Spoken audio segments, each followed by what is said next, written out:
The gaming news today is all about timing. The Nintendo Switch 2 has been seen out in the wild along with its Joy-Con controllers. There's full renders, but it didn't show up quite in the way that you would expect. This is somewhat unprecedented. Second, another strangely timed post from Rockstar employees with respect to employment opportunities, as well as the release date of GTA 6. And yes, as predicted, more GTA 6 leaks have surfaced, and this time, it's about the realism within the game.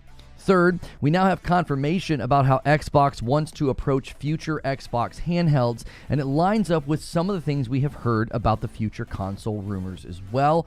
And the Developer Direct for 2025 was announced just this morning, and there's one big title not in attendance, but there will also be one big new, or at least a new unannounced game at the event as well. So we're going to look at that.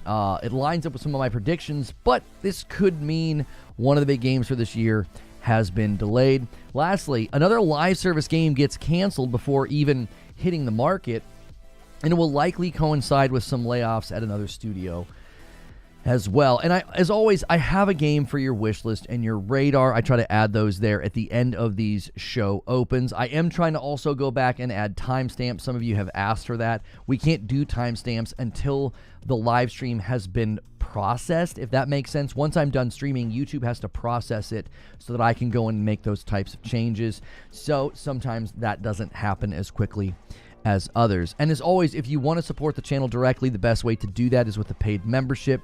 You can hit the join button and make sure to pick Member Plus. We will now be ending the day with the Green Room, a segment just for paying members. And then gifted members, you get access to morning coffee every day. We were already over there this morning. There was almost 300 people hanging out. And then Friday afternoons with Hilly and Friday nights as well. So if you want to be a part of this community in that direct way, hang out enough to get a gifted membership, or make sure to pick Member Plus. All right, you guys in the live audience, make sure and smash that like button as well to get us started this morning. Okay, so let's get into this. The Nintendo Switch 2 has been seen in the wild in an interesting turn of events. It's out there, but not like a random fuzzy or out-of-picture cell phone-like photo that we've seen. Not something that could be AI-generated or fake. This is a high-definition, lengthy video that has led to full renders of the model. And given how litigious Nintendo is, I have no intentions of putting any of it on screen until they have officially announced the device.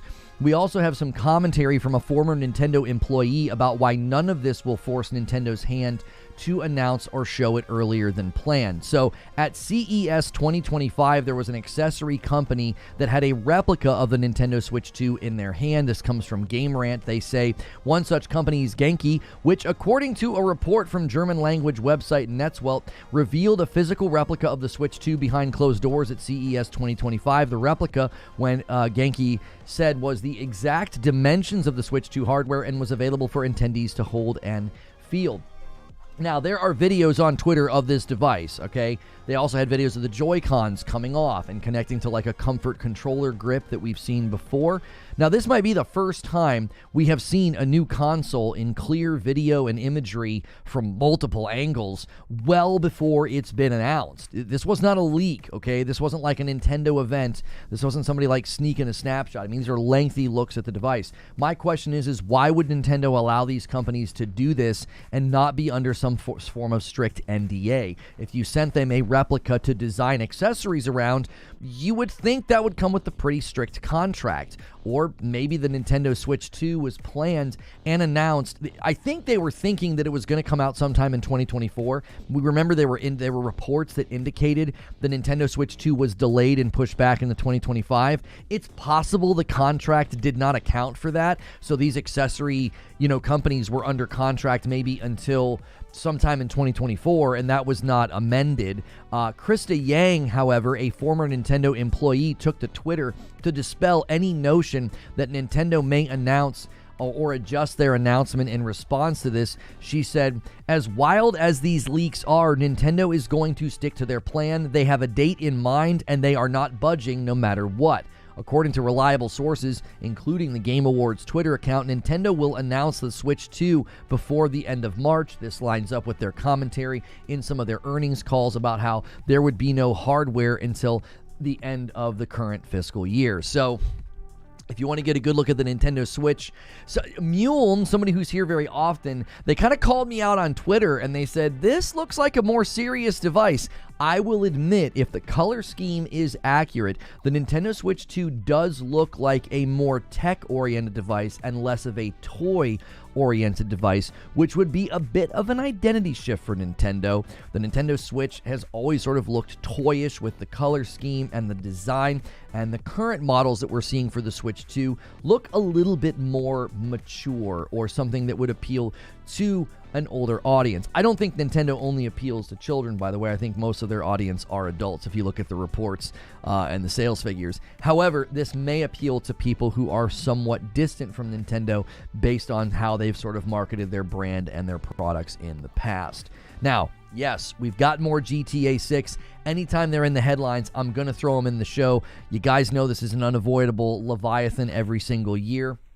My apologies to those who are tired of hearing about GTA 6, but it's once again in the news cycle, and this is because, not a leak, this is not a rumor, okay? This first part is an Instagram, it's not an Instagram breadcrumb trail about the GTA 6 trailer 2 waiting room, which that'll probably be next week. We'll do another one of those maybe. This is something that may be the beginnings of a pattern from Rockstar employees passively confirming that the game is still coming in 2025. Insider Gaming reported the following. In a series of posts on LinkedIn, the talent acquisition specialists at Rockstar Games announced a few open roles in London, Leeds, Edinburgh, and Dundee. In the post, they were references to 2025 shaping up to be the best year yet and the company, but they also had each listing with the accompanying banner that read coming in 2025. Now, this may sound familiar because we already reported on this days ago. There was a post from a different employee that said it was going to be, quote, one of the most exciting years ahead for Rockstar.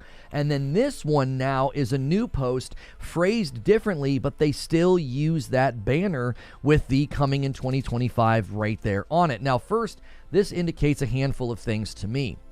This means that there's zero indication of a delay internally. If there was, employees would not be posting the GTA 6 banner. They would just post something sort of generic. Second, they seem to be intentionally using this banner in particular. I'm sure there's other generic ones that they could be using, and they're not. It would still communicate, hey, come work at Rockstar. It's going to be a great time to be at Rockstar. GTA 6 is their next big project. Lastly, this feels like early rumblings of employees that want to give the public a wink and a nudge about the release date, okay? We're less than a month away from the Take-Two earnings call that will likely either cement the date or the delay, okay? But what about these leaks, all right? This is going to keep happening. Edinburgh. Sorry, Edinburgh, not Edinburgh. What? Forgive me. I notice I won't say Yorkshire pudding. All right, you can at least forgive me for Edinburgh. All right, so Deserto.com reported the following. Earlier in January, a Reddit user by the name of Pebblestar posted a thread where they said that they were in a position to have seen GTA 6 gameplay as well as devs testing it. The post has since been taken down by mods, but was screenshotted and analyzed by GTA 6 YouTuber Cyberboy. Now, first, shout out to Cyberboy. I've been watching some of his vids on GTA 6. Check out his channel. Boy is spelled B-O-I. I will say that the post being deleted is sometimes a good indication that somebody posted something that they shouldn't have. So maybe that's a rule, maybe they're not allowed to post that, or maybe they actually had good info. So what did the leaker say? Well, according to the report here, according to the leaker, at some point in early 2024, they learned new things about GTA 6 after being at one of their offices to do some unrelated work, and they saw a few hours of gameplay. Pebblestar claims there will be all sorts of debris and litter on the road, and it will react to the world and the player, and this has been seen already in some of the shots in the trailer itself. Now, one of the things that sort of emerged from their comments about the gameplay is that the city in the game is aiming to feel very alive, like a living world, and here are two things that they said. They said, for example, after a big crash that leaves debris and broken poles on the street, traffic jams will occur naturally until the road gets cleared. Truck, van, crane, pickup crews will come with NPCs and interact with what happened in a lively and natural way. Then he had this to say about the NPC behavior with cops. Cops will set up a crime scene around a dead body and take pictures, measurements. Afterwards, the body or bodies will be picked up and taken away to a mortuary or hospital by ambulance if still alive. Okay, so this sounds believable just based on the trailer, just based on what we're seeing right there. I mean, traffic being affected by the bikes going through the intersection, right? This doesn't sound like some generic clout chase either, like they just made it up. It's like they were there and they saw specific things taking place. This doesn't sound like your token, clout chaser leak who's like, oh, I saw the game and this and this and this. It sounds like they're just describing some pretty basic footage that they saw. Also, in a follow-up post, they detailed that nearly half of the buildings in the game can be entered, and there'll be quite a lot of destruction, such as walls crumbling, roofs being bent, things of that nature. So we've actually seen similar statements made about the buildings and being able to go into more of the city. So there you have it. We have more employees fostering confidence in the GTA 6 release date, as well as some leaks that I think are encouraging. Now, as far as timing goes, that's the theme of the day. Xbox's handheld future was spoken to at CES. We knew Jason Ronald was going to be at CES, and many speculated it would be about the future of Xbox handhelds in some way. Well, that was precisely what he was there for. Insider Gaming has the headline: Microsoft will combine Xbox and Windows together to enhance the handheld experience. Now, after hearing that Lenovo would be announcing a handheld with SteamOS, many were curious what Xbox would do about getting somewhat leapfrogged here. The Lenovo Legion Go S will launch later this year, I believe in May, and it will have the Steam OS on it. Now, that same device is launching this month, and it will have Windows on it, but it will not have like a gaming Xbox OS. It'll be Windows. So, what did Jason Ronald say? Quote, he stressed that the tech titan has spent 20 years building a world-class operation system, but that OS is confined almost entirely to the console. The goal is to make Windows-powered gaming handhelds much more efficient and user-friendly by linking the power and the versatility of Windows with the gaming-focused capabilities and UI of Xbox. So, what will that look like? Here's his statement. He says, quote, I would say it's bringing the best of Xbox and Windows together because we have spent the last 20 years building a world-class operating system, but it's really locked to the console. What we're doing is we're really focused on how we bring those experiences for both players and developers to the broader Windows ecosystem, okay? Now, he detailed how this Xbox OS will be built on Windows. He says the reality is the Xbox operating system is built on top of Windows, so there's a lot of infrastructure that we built into the console space that we can bring to the PC space and really deliver the premium gaming experience on any device. So it sounds like some version of the Xbox OS is going to be showing up in the PC space and the handheld space from Xbox, specifically handhelds. This could enable Xbox to partner with other manufacturers to make handhelds that may have an easier time selling in markets that Xbox has traditionally struggled, mainly thinking here about the Asian market, which Phil Spencer thinks is pivotal to their success going forward. If they can go to a manufacturer that's more trusted in those markets and just have it sell a handheld with this Xbox OS on it, that could help them grow in places where they are targeting. It could protect Xbox from high hardware production costs, as well as the need to subsidize losses on those hardware sales. However, the issue would then be shouldered by these other companies. If those other companies enter into deals with Microsoft and Xbox to do these handhelds and they don't sell well, it could be a very, very quick and short ride where they say, listen, demand for the product's not high enough, we don't want to make these anymore. So we'll have to wait and see what they will bring to the handheld space, and can it compete with Steam OS? As well as we know the Nintendo Switch 2 is going to be dominant in certain markets where gaming on the go is more popular. Now, speaking of Xbox, they're not done. The Xbox Developer Direct has been officially announced. Now, prior to and during CES, I was asked about this, and I said, listen, they're probably going to wait until after they're done announcing things at CES.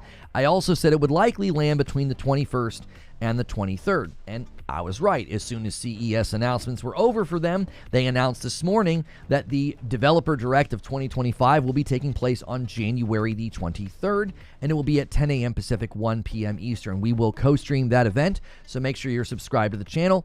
Also, make sure your bell button is set to all. Some people had their bell buttons switched to personalized. You're not going to get all my notifications if that is the case. This is what they said in their official announcement about it. They said, quote, we'll visit Compulsion Games in Montreal, Canada to learn more about South of Midnight. Head to Montpellier, France to see Sandfall Interactive for a look at Clair Obscur Expedition 33. Stop by legendary id Studios in Richardson, Texas to check in on Doom: The Dark Ages, and visit a surprise location to see another studio's brand new game. Now, the lack of Fable has many theories swirling. One of them is my theory. I said that if Fable was not at the Developer Direct, that would be cause for concern, as it is the game that I think slipped out of 2025. We know, according to Jeff Grubb, industry insider, that they moved Outer Worlds 2 earlier and into 2025 to take the place of something that had slipped out. Grubb thought it was Perfect Dark. I don't think there was any indication that Perfect Dark was slated for this year. I don't think it was even close to that. So I thought it made more sense that it was Fable. I already had a gut instinct that Fable was going to slip because it sounds pretty ambitious. We're hearing early looks at alphas from people like Jez Corden that look really impressive. And I think it's too big of a game to have come out with any issues at all. So they're going to make sure that it arrives as good as possible, which will lead to a delay. Now, other people are theorizing differently. We had members of the community saying this, and then Jez Corden of Windows Central said the same thing. They'll likely do something in the summer the way they did with Black Ops 6 and Starfield. They may view Fable as this year's Starfield, as this year's Black Ops 6. And if that's how they're viewing Fable, well, the Developer Direct wouldn't be the place for it. They would be doing a big deep dive in the summer. I'll admit that that's probably the only other possibility here, and here's why. It'll be incredibly strange to have one of their biggest titles, one of their biggest tentpoles, not have a featured segment at a Developer Direct where they go and talk to the developer. You've got the guys using Forza Tech Engine to build an open world RPG, or some type of an RPG. We don't know if it's open world, but they're building an RPG with like Witcher-like third-person combat and very realistic characters, and that would be a really interesting developer interview to go to the studio and ask them how they did it. And if that game doesn't get featured in Developer Direct, that would be incredibly strange. So I only see these as two possibilities. I don't think this is a false dichotomy or a false binary here. I think they're either waiting to do it in the summer because this is a game that you would want to feature, this is a studio that you would want to feature, and then it's still on time and it's still coming out later this year, or it's not at the Developer Direct because it has been delayed. Because late games in the year don't keep you from being at the Developer Direct. Last year, Avowed and Fable were both, Avowed and Indiana Jones were both at the Developer Direct, and they were late launches in the year. And yet they were still at the Developer Direct, right? You want to give them a chance to shine and to be shown off. You do those interviews with like Machine Games and Obsidian, and then they show up in the summer, and they're given the opportunity to market even more. So it would be really, really weird to not have Fable given that opportunity. Now, somebody's like, well, why is Avowed not there? Flowers to Lone Wolf, member of this community, he said Avowed won't be there, and he was right. I think Avowed's not there because Avowed was supposed to be released last year, and they're like, there's no reason to go back to Obsidian. I think that they go and do these interviews and they film these things early in the year. Maybe even last year in the summer, they were heading to id Software in these various places to record these interviews and do these like focuses. And so there just wasn't any room for Avowed to be in it again. Now, Lone Wolf thought they would be doing an Avowed event before the game comes out. I don't think that's going to happen. I think the main reason that Avowed's not there is because it already got featured. So time will tell. I mean, Avowed's right around the corner. Now, as far as the new game is concerned, everybody's theorizing all sorts of different things. I'm seeing Clockwork Revolution. I'm seeing, what was the other one? Everwild. Okay. Aaron Greenberg has allegedly said, I didn't get to confirm this, but one of my mods, one of my community folks, one of my community managers here in the Discord said that Greenberg says it's an unannounced game, which makes sense. They said a brand new game. So it's unannounced. We have no idea who's making it. We have no idea who they're going to be talking to. We'll have to wait and see. Now, I have one more piece of news for you before I show you the game for your wish list and your radar, and this is one that won't be able to go on your wish list and your radar. And it's another canceled live service game before it even hits the market. The studio Splash Damage posted one of those dreaded images on Twitter with a bunch of text on it. It typically means something's getting delayed or canceled, and this time, Transformers Reactivate has been canceled. They said that they will sadly have to scale down and potentially risk redundancy, which likely means layoffs in their future. They said Hasbro has been a great partner throughout the process. They do hope to work with them again. Now, I know Transformers fans will be disappointed by this, but gameplay has leaked of the game, and I'll be honest with you. It looked like generic live service slop to me. It didn't look that impressive. It kind of reminded me of First Descendant, where you're just like zipping around really quickly and then defending a point. It looked very generic. Now, it could have just been early stages. Obviously, games in development go through various iterations. But to me, it was going to be a generic live service gacha game. I think they were probably designing it to even land on mobile so they could sell characters. If you're not familiar with gacha games like Genshin, it's where you're basically gambling, right? You're pulling a lever and trying to get the best characters, and then that becomes the focus.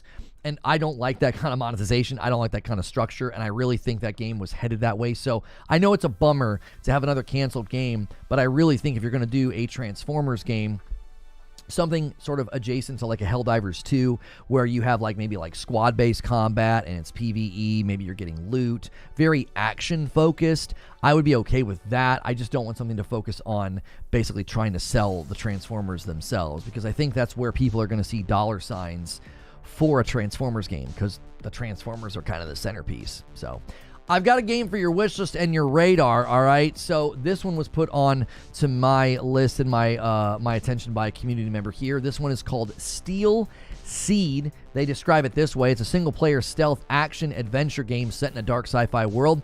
In her epic journey inside a hostile underground facility run by AI, Zoe is alone with Kobe, a flying drone, as her only companion. So this is hitting both old and current gen consoles, the Nintendo Switch, as well as Steam in 2025. It's kind of a blend of Origami, if you've ever seen that game, Origami 1 and 2, like the stealth in that game, with a bit of a influence from Stellar Blade and maybe even a little bit of Returnal. And I actually think it looks pretty good. We don't have an exact release date, so you can wishlist this now if it looks good to you. Again, this one is called Steel Seed. So just to recap, the Nintendo Switch 2 has been seen in the wild, as well as the Joy-Con controllers, just not in the way that you might expect. This, I think, is the first time we've ever seen a piece of console hardware or a console seen before the company has said anything to this degree. I mean, you can see the entire thing very clearly. High-definition videos. People are doing renders because there's so much detail to be seen. Second, we've got more Rockstar employees making it sound like GTA 6 is still on pace for 2025 with some postings that they have put out there. And as predicted, there were more GTA 6 leaks. We now have confirmation that Xbox plans to blend their OS for future handhelds, maybe to compete with the Steam OS. And we have the Developer Direct officially announced today. And one big game is absent. That could mean it gets a big one in the summer, or it could mean that it slipped and got delayed. And last of all, that live service Transformers game, Reactivate, was canceled. And that's the news. And now it's time for the discussion. Good morning, good afternoon, and good evening, everybody. Guys, thanks so much for being here. Do me a favor. Go through that morning ritual and hit the like button. That is super helpful. That helps lots more people find the stream. Let's get to 200 likes. So thank you guys so much for all that you do. Juicehead saying, several people coming forward to say Secret Game is not Oblivion remake. The post itself says, visit a surprise location to see another studio's brand new game. ZeniMax Online Studios has been working on a new MMO for nearly 6.5 years and opened several new studios to help. Not a bad theory. Well, I saw somebody had, what did Shinobi say over there? Shinobi says, the fourth is Oblivion, and he says, I'll save everyone the time. No. All the insiders are saying it is not Oblivion. The ZeniMax game sounds good to me. Let me take a look here. Somebody already did a gifted. There it is. Han shot first, and so did you. A gifted member comes in from Joker Quinn. You guys are well ahead of pace. 3-3-2. Thank you guys so much for getting us a little bit closer to that weekly goal. You already unlocked Community Game Day. We'll be doing some PvP Helldivers with Hilly tomorrow afternoon. Don't forget about that. That is something that we kind of create ourselves. It's really, really fun. If you've never been here for it, it's a great reason to become a member. What's good, Mr. Chosen? How are you? Double Fine's new game is about due. Yeah, I mean, maybe. It's, again, to stress, it's not been announced. So it's not Everwild. It's not Clockwork Revolution. So that it's going to be a surprise. It's going to be a surprise. So if you're curious about the Xbox Developer Direct, it was announced this morning. And Fable is absent. That's the one that surprised me. That's the one that surprised me. But again, they may view Fable as like this year's Black Ops 6 or Starfield, so they're saving it for the summer. They'll give it its own direct, like they did the Starfield direct. They'll do a Fable direct. That's very possible. If it's still on time, I think that's what they'll do. Wired Rope with a 5-bomb. Thank you so much. That puts us at 337. I am going to push back slightly. I'm going to push back slightly on that prediction. Will there not be an annual Call of Duty this year? And if there is, would they not just make that the centerpiece one more time at summer? I mean, right? They've not said anything. We don't have an announced Call of Duty. Are they going to do biannual? Are they going to skip a year? I think they're going to do an annual Call of Duty, are they not? That may be their big... They may let Call of Duty do that every year. That could be their big direct every year, is like let Call of Duty take center stage the way Starfield did, right? Helldivers 2, Lono, make sure you keep your grenades away from me. That's right, Hilly.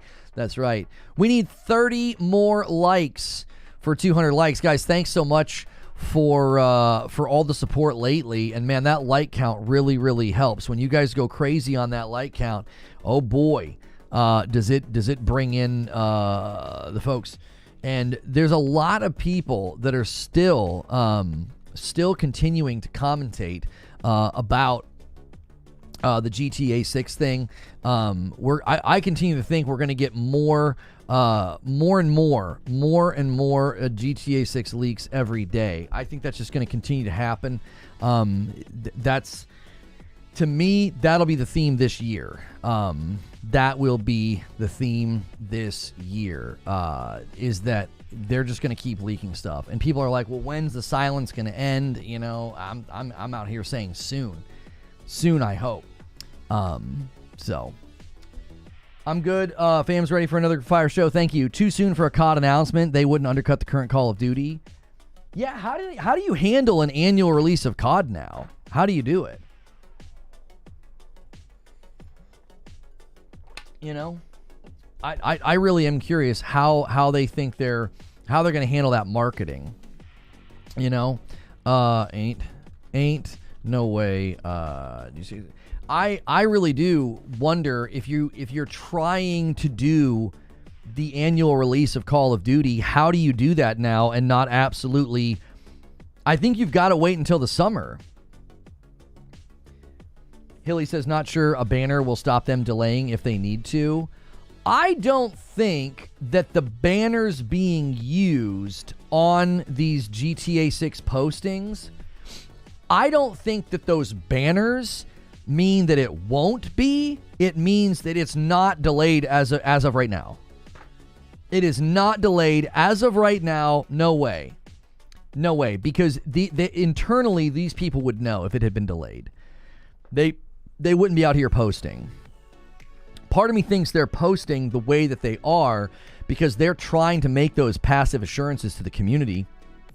Because, you know, February is that earnings call. Now, as far as the GTA 6 leaks go, that sounded believable. It was like, oh no, this guy's describing, you know, what we've already seen in the trailer. Now, somebody could say, well, yeah, that's easy to do. Watch the trailer and then make up your own alleged leak, and then you can claim that you saw the game. The way that it read, I don't think that I don't think that the way he wrote it and the way he described it sounded like a clout chase or a lie. It sounded very believable. It's like, oh no, he definitely has seen. He was too specific in the things he was talking about. It was like, well, if there's a traffic accident, poles fall on the ground, you know, and then they come back and they come around and they've got to wait for it to be cleaned up.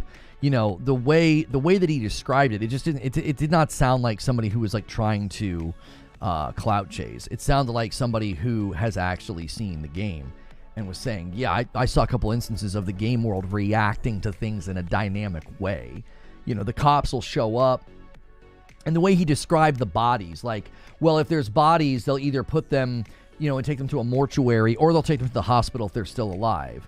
Again, it's just like, that's to me, that doesn't read like somebody. If you're just doing like a generic leak and you're trying to like make people believe you, I think you would have gone in a different direction than very specific, almost obscure things like that. You still think GTA 6 Trailer 2 will drop on Valentine's Day? I think it's either next week on the 14th or Valentine's Day. Yeah. So tired about GTA 6 non-news. I mean, there's other things to discuss, Otto. You guys are in charge of the show as much as me. Come in and ask questions. We've got the Switch 2 leaks as well. I don't think we've ever seen this before with a console where you can literally see it in 3D and in high def before they've even said anything. We've got the Xbox Developer Direct that was announced. A surprise game will be there. An unannounced game will be there, but Fable is not there. I have my own theories about why Fable is not there. We have Xbox's commentary on their future handheld and what they're going to do with it.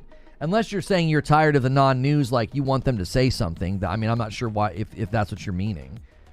I'm interested in the Xbox concept, but at this point, I cannot trust them on delivering. They've destroyed their brand over the past 5 years, says D-Tom.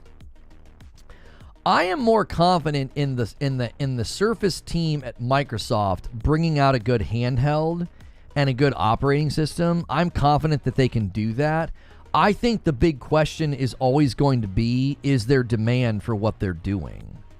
Game Pass titles lose around 80% of sales on Xbox, claims reporter, big news. Yeah, I reported on that yesterday. I tied that to the Call of Duty sales going down every year. I tied those two things together and said I wouldn't be surprised if Microsoft is analyzing that situation. But my question about an Xbox handheld is their demand for it. Like, I want you to imagine, so the theory goes, Jez Corden actually stopped by the stream a while back and threw out this theory, and I like it. I've been continuing to say that I think it's a pretty solid theory, that Microsoft's going to approach like Samsung, and they're going to say, we'd like to enter into an agreement with you, put our OS, our Xbox OS, it'll be a brand new interface, very similar to the stripped down interface that you see on like an Xbox. Put this on your Samsung handheld, and then Samsung sells it in their market. Well, Samsung's got a greater trust with the markets that Xbox typically doesn't. But the question's always going to be, is somebody going to say, well, I love a gaming handheld, why would I get an Xbox gaming handheld? Why wouldn't I just get Steam?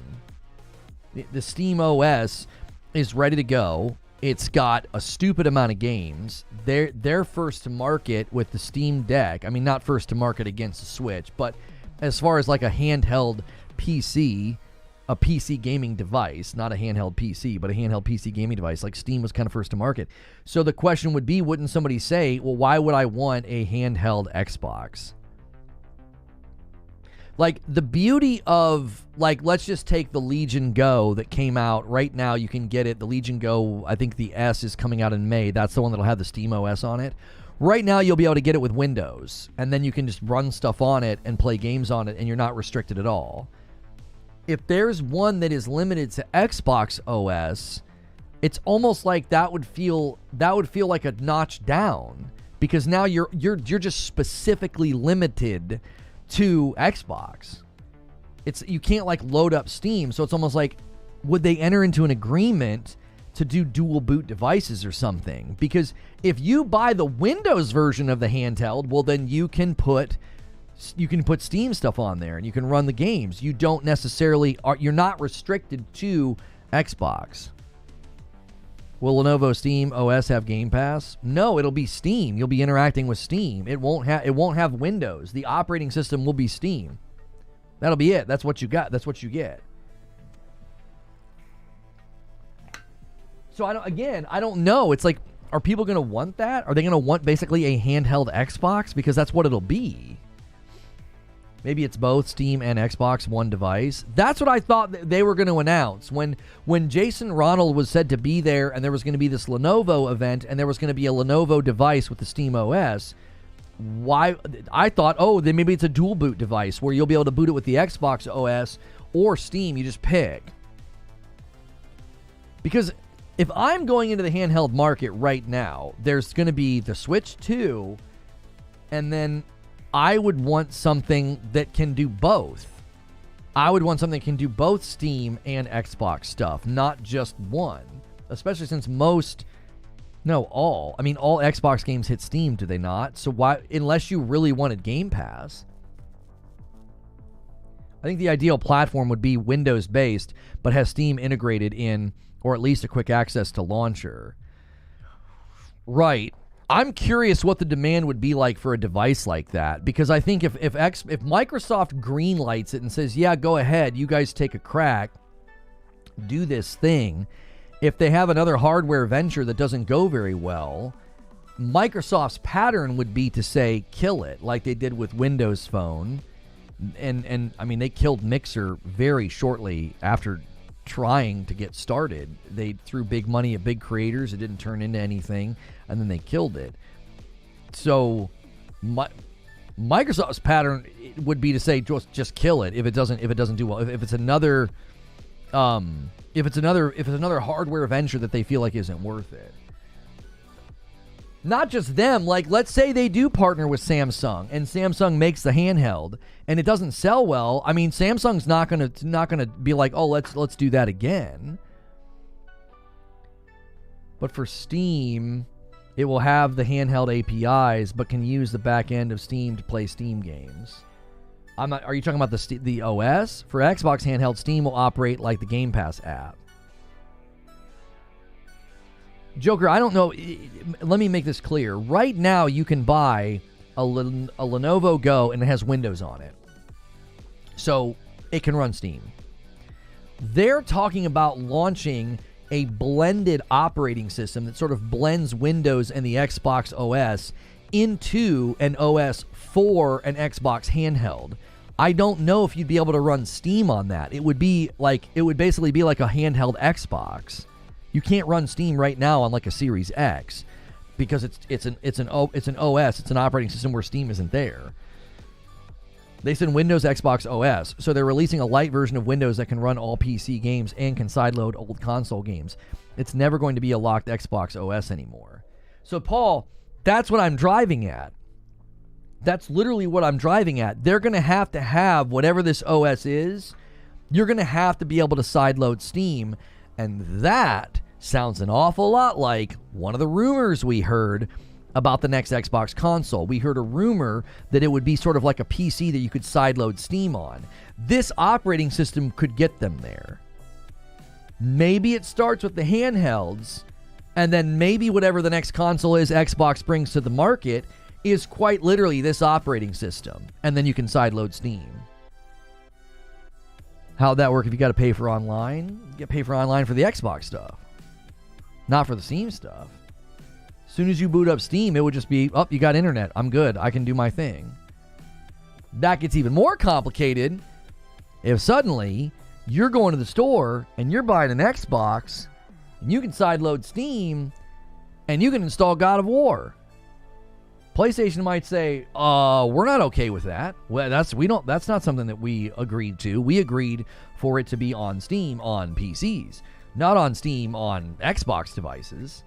So I don't know. There's a lot of moving parts here where, PlayStation could have an issue with that and say, hey, wait a minute. That is not what we agreed to.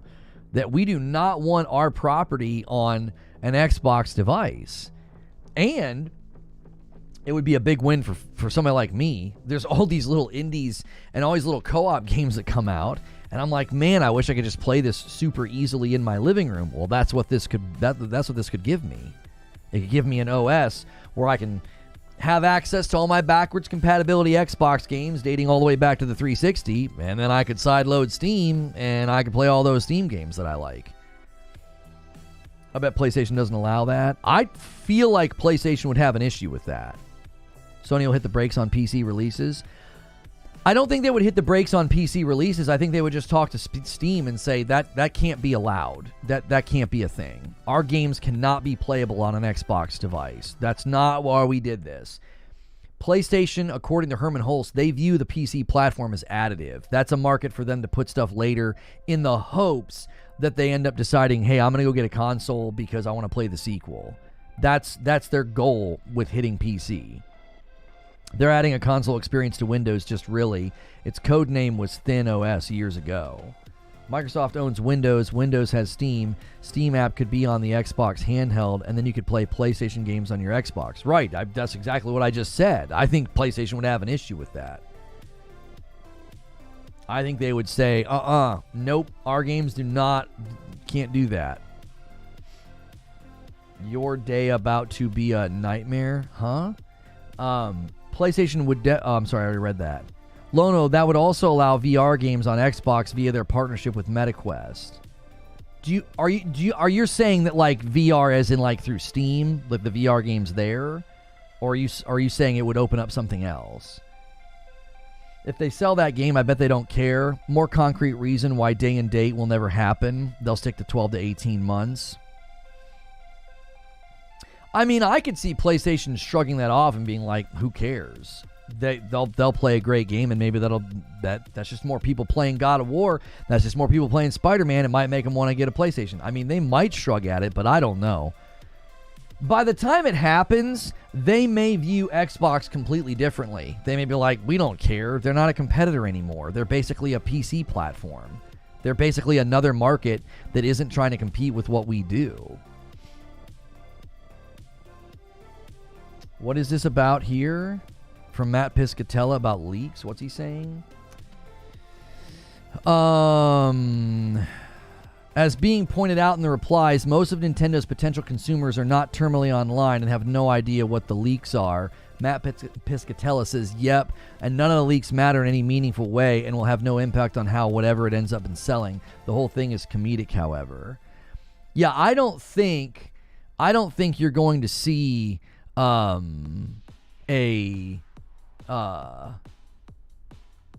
don't think you're going to see a push. They're not going to suddenly push and say, yeah, we better announce earlier. We better announce earlier because of the leaks. Nintendo's not going to do that. Nintendo's got far too big of an ego to say, oh, well, the thing leaked through CES.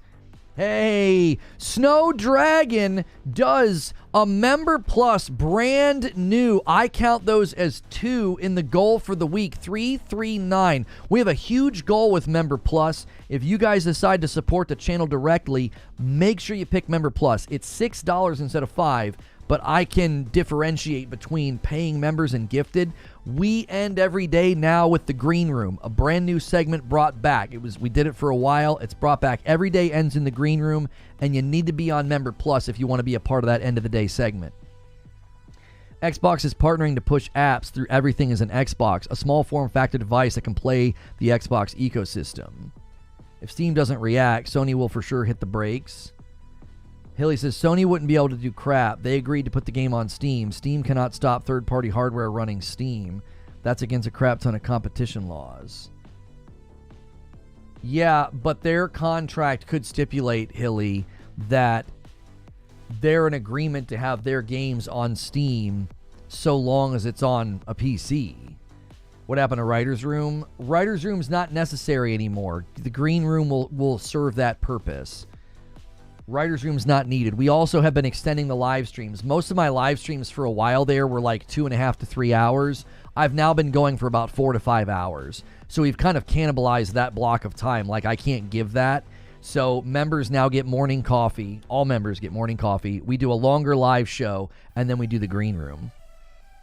So we were very rigid for a while there. I would stream for 2.5 hours and then immediately jump to Writer's Room. And we felt that it was a better idea to be live for longer periods of time. So we've only been live for 43 minutes. You guys have crushed it. Already 200 likes. Let's set our sights on 300 likes. Guys, make sure it has saved your thumbs up. And double check that bell button, okay? A lot of you guys hit subscribe and you set your notifications to all. It has been switched to personalized for a lot of people. If you're looking for the GTA 6 leaks, the beginning of the video has my breakdown of the latest from Rockstar employees about the GTA 6 release date. They seem to be continuing to like nudge the community to be like, it's okay, it's not been delayed, it's coming. It's coming, and then there were new leaks as well about the realism of the game. So that's in the show open. Every day I open up the show with all the news, and then we just discuss. Right now we're discussing, this is something you can dictate as members of the audience, what we talk about. We're talking about the Xbox handheld and what it might do to Steam's relationship with PlayStation and games being playable on it. They could pull all their games. They can't restrict Steam. I don't know. I don't think they would need to pull their games from Steam, Hilly. I think they would say, hey, that's not what we agreed to. They would say that's not what we agreed to. Right now, You can go to download an app on the iPhone, and if your operating system is too old, it won't even install it. It won't. All they could tell Steam is like, listen, we don't want our games playable on that operating system. No. We are not compatible with that operating system, because it would be an Xbox operating system that you would be sideloading Steam onto. You wouldn't be sideloading Steam onto a PC. That would be the distinction. If you're going to add Steam to an Xbox OS, like right now, if Microsoft entered into an agreement with Valve and you could install Steam on a Series X, PlayStation would have an issue with that. They would say, we did not agree to that. We agreed to have our games playable on Steam on this platform, Windows or whatever, not on an Xbox OS, because that's what it would be. If you suddenly have Steam side-loadable onto an Xbox OS, PlayStation would potentially have an issue with that. They'd be like, we did not agree to that. Our property was never intended to show up on our former competitor. PlayStation may have their own launcher by then, leading to them not giving a crap. That's also very true. I still think them doing their own launcher is a bad idea, but they may just be purely motivated by revenue and control. PlayStation seems to like both. They like money, all companies do, but PlayStation also really likes to control where their stuff shows up. Steam doesn't care. They get a cut. If Sony doesn't like it, they would need to pull the game. It's not going to be an Xbox OS. It's going to be a Windows-based round-to-console experience, a different UI. Right, but it's going to be a completely new operating system, Paul. It's going to be a new version of those two things kind of coming together. Then PlayStation would say, we're not cool with that. Hey, man, that's not what we agreed to.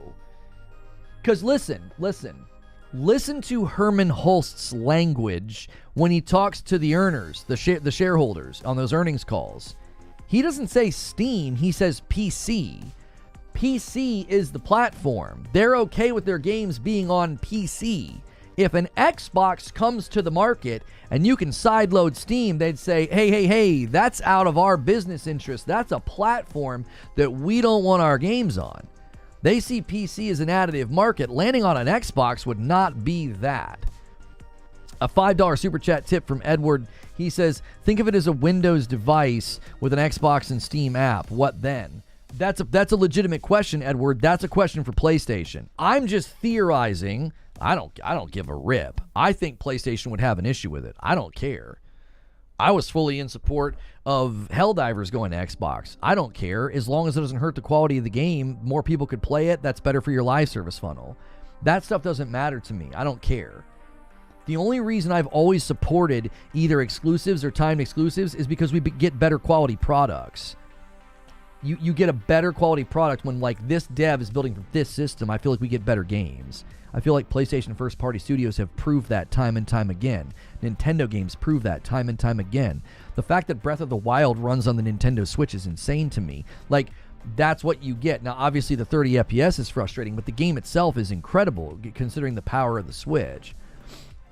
Lono, a lot of the games that SteamOS plays were designed for Windows and Windows only and are played on Linux using a compatibility layer. I've not heard of any legal issues from it. I'm not saying there'd be legal issues, Zuby. I think PlayStation would object to their games showing up on an Xbox. I still think they'll put GeForce Now and Boosteroid on it instead of the Steam app. Look at GeForce Now going to Steam Deck and VR.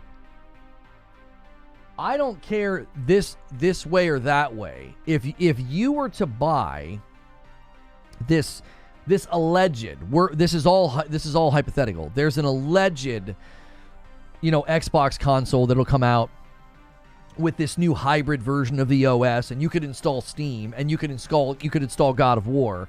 I don't care. That doesn't bother me at all. That doesn't affect me in the least. I'm theorizing that PlayStation would object and say, this was not what we intended to happen with our property when we put it on Steam. There might even be clauses in the contracts about that. If the Steam app were to ever land on a competitor's platform like Xbox, or who knows, like maybe just hypothetically, right? Steam shows up on an iPad Mobile devices are going to get stronger and stronger, right? All of a sudden, Steam's on an iPad. PlayStation might be like, we don't want our games on an iPad. That's not what we agreed to. That's all I'm saying is they may object to it because it wasn't their intentions with their property when they initially agreed and ported the game to Steam. Any update on the Spotify situation? Last upload still December 20th. That should be rectified today. We had tech issues, then the holidays, and then Creature was like deathly ill for 3 days. So he's back on his feet. That will be rectified today. I apologize to the people that like to listen to the podcast on Spotify and iTunes and other podcast platforms. That was a snafu that wasn't our fault. Then it kind of was our fault. It fell off of our radar, and then Creature got sick. So it was just a perfect storm, and I am sorry that it's been so long. Steam would have to tell Sony, and Sony would be the one to decide. There would absolutely be a nullification clause. That's what I'm saying, Jerry. In the contract, I think there'd be a clause to let them out of it and be like, we're not okay with that. I'm pretty sure an iPad's more powerful than a Series S. That's not a joke. Oh, the ones coming out are probably for sure. I mean, these NVIDIA breakthroughs with frame gen, and if they can get the input latency down with reflex, I'm telling you, dude, handheld gaming is going to look crazy in about 6 years. It's going to look real good if they can get this tech into handhelds, like if they can shrink it down enough. PlayStation absolutely would have a problem with it, but if it's positioned as a PC that happens to be a handheld or a console shape that can play Steam and Xbox games through separate apps, if it's booked as a PC, Edward, then I think PlayStation says no big deal. If it's booked as an Xbox and it's got an Xbox operating system on it, I think PlayStation says that's not what we agreed to. I think they would step in and say, we agreed to have our games on Steam on these operating systems, whether it's Windows, even Linux, or can you get Steam on an Apple? I don't actually know. I've never tried to game on an Apple device. I've never had an Apple PC or a laptop. But yeah, they would probably say that's not what we agreed to. That's a different operating system. That's a different company. That's a different platform. We're not okay with that. Because as I said, Herman Hulst, when speaking to shareholders, was referring to it as the PC platform. He doesn't say Steam. He's talking about PC. And Xbox that could sideload Steam, that's a different platform. That's not a PC at that point. It's honestly something new entirely. It's something new entirely. It's something that we're imagining might exist. And if it does exist, it's not a console, it's not a PC, it's kind of both. So, Steam's on Apple, but very limited. Oh, it works on Apple? You can get Steam on a Mac, you tech illiterate peasant.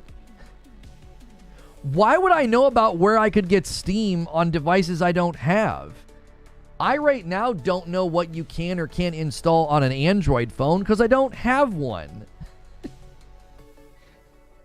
You scoldy, grumpy because you're on a diet lawyer. Let's be realistic here. We're not talking about a situation where there's going to be a PlayStation title that has 100,000 concurrent being played on Xbox.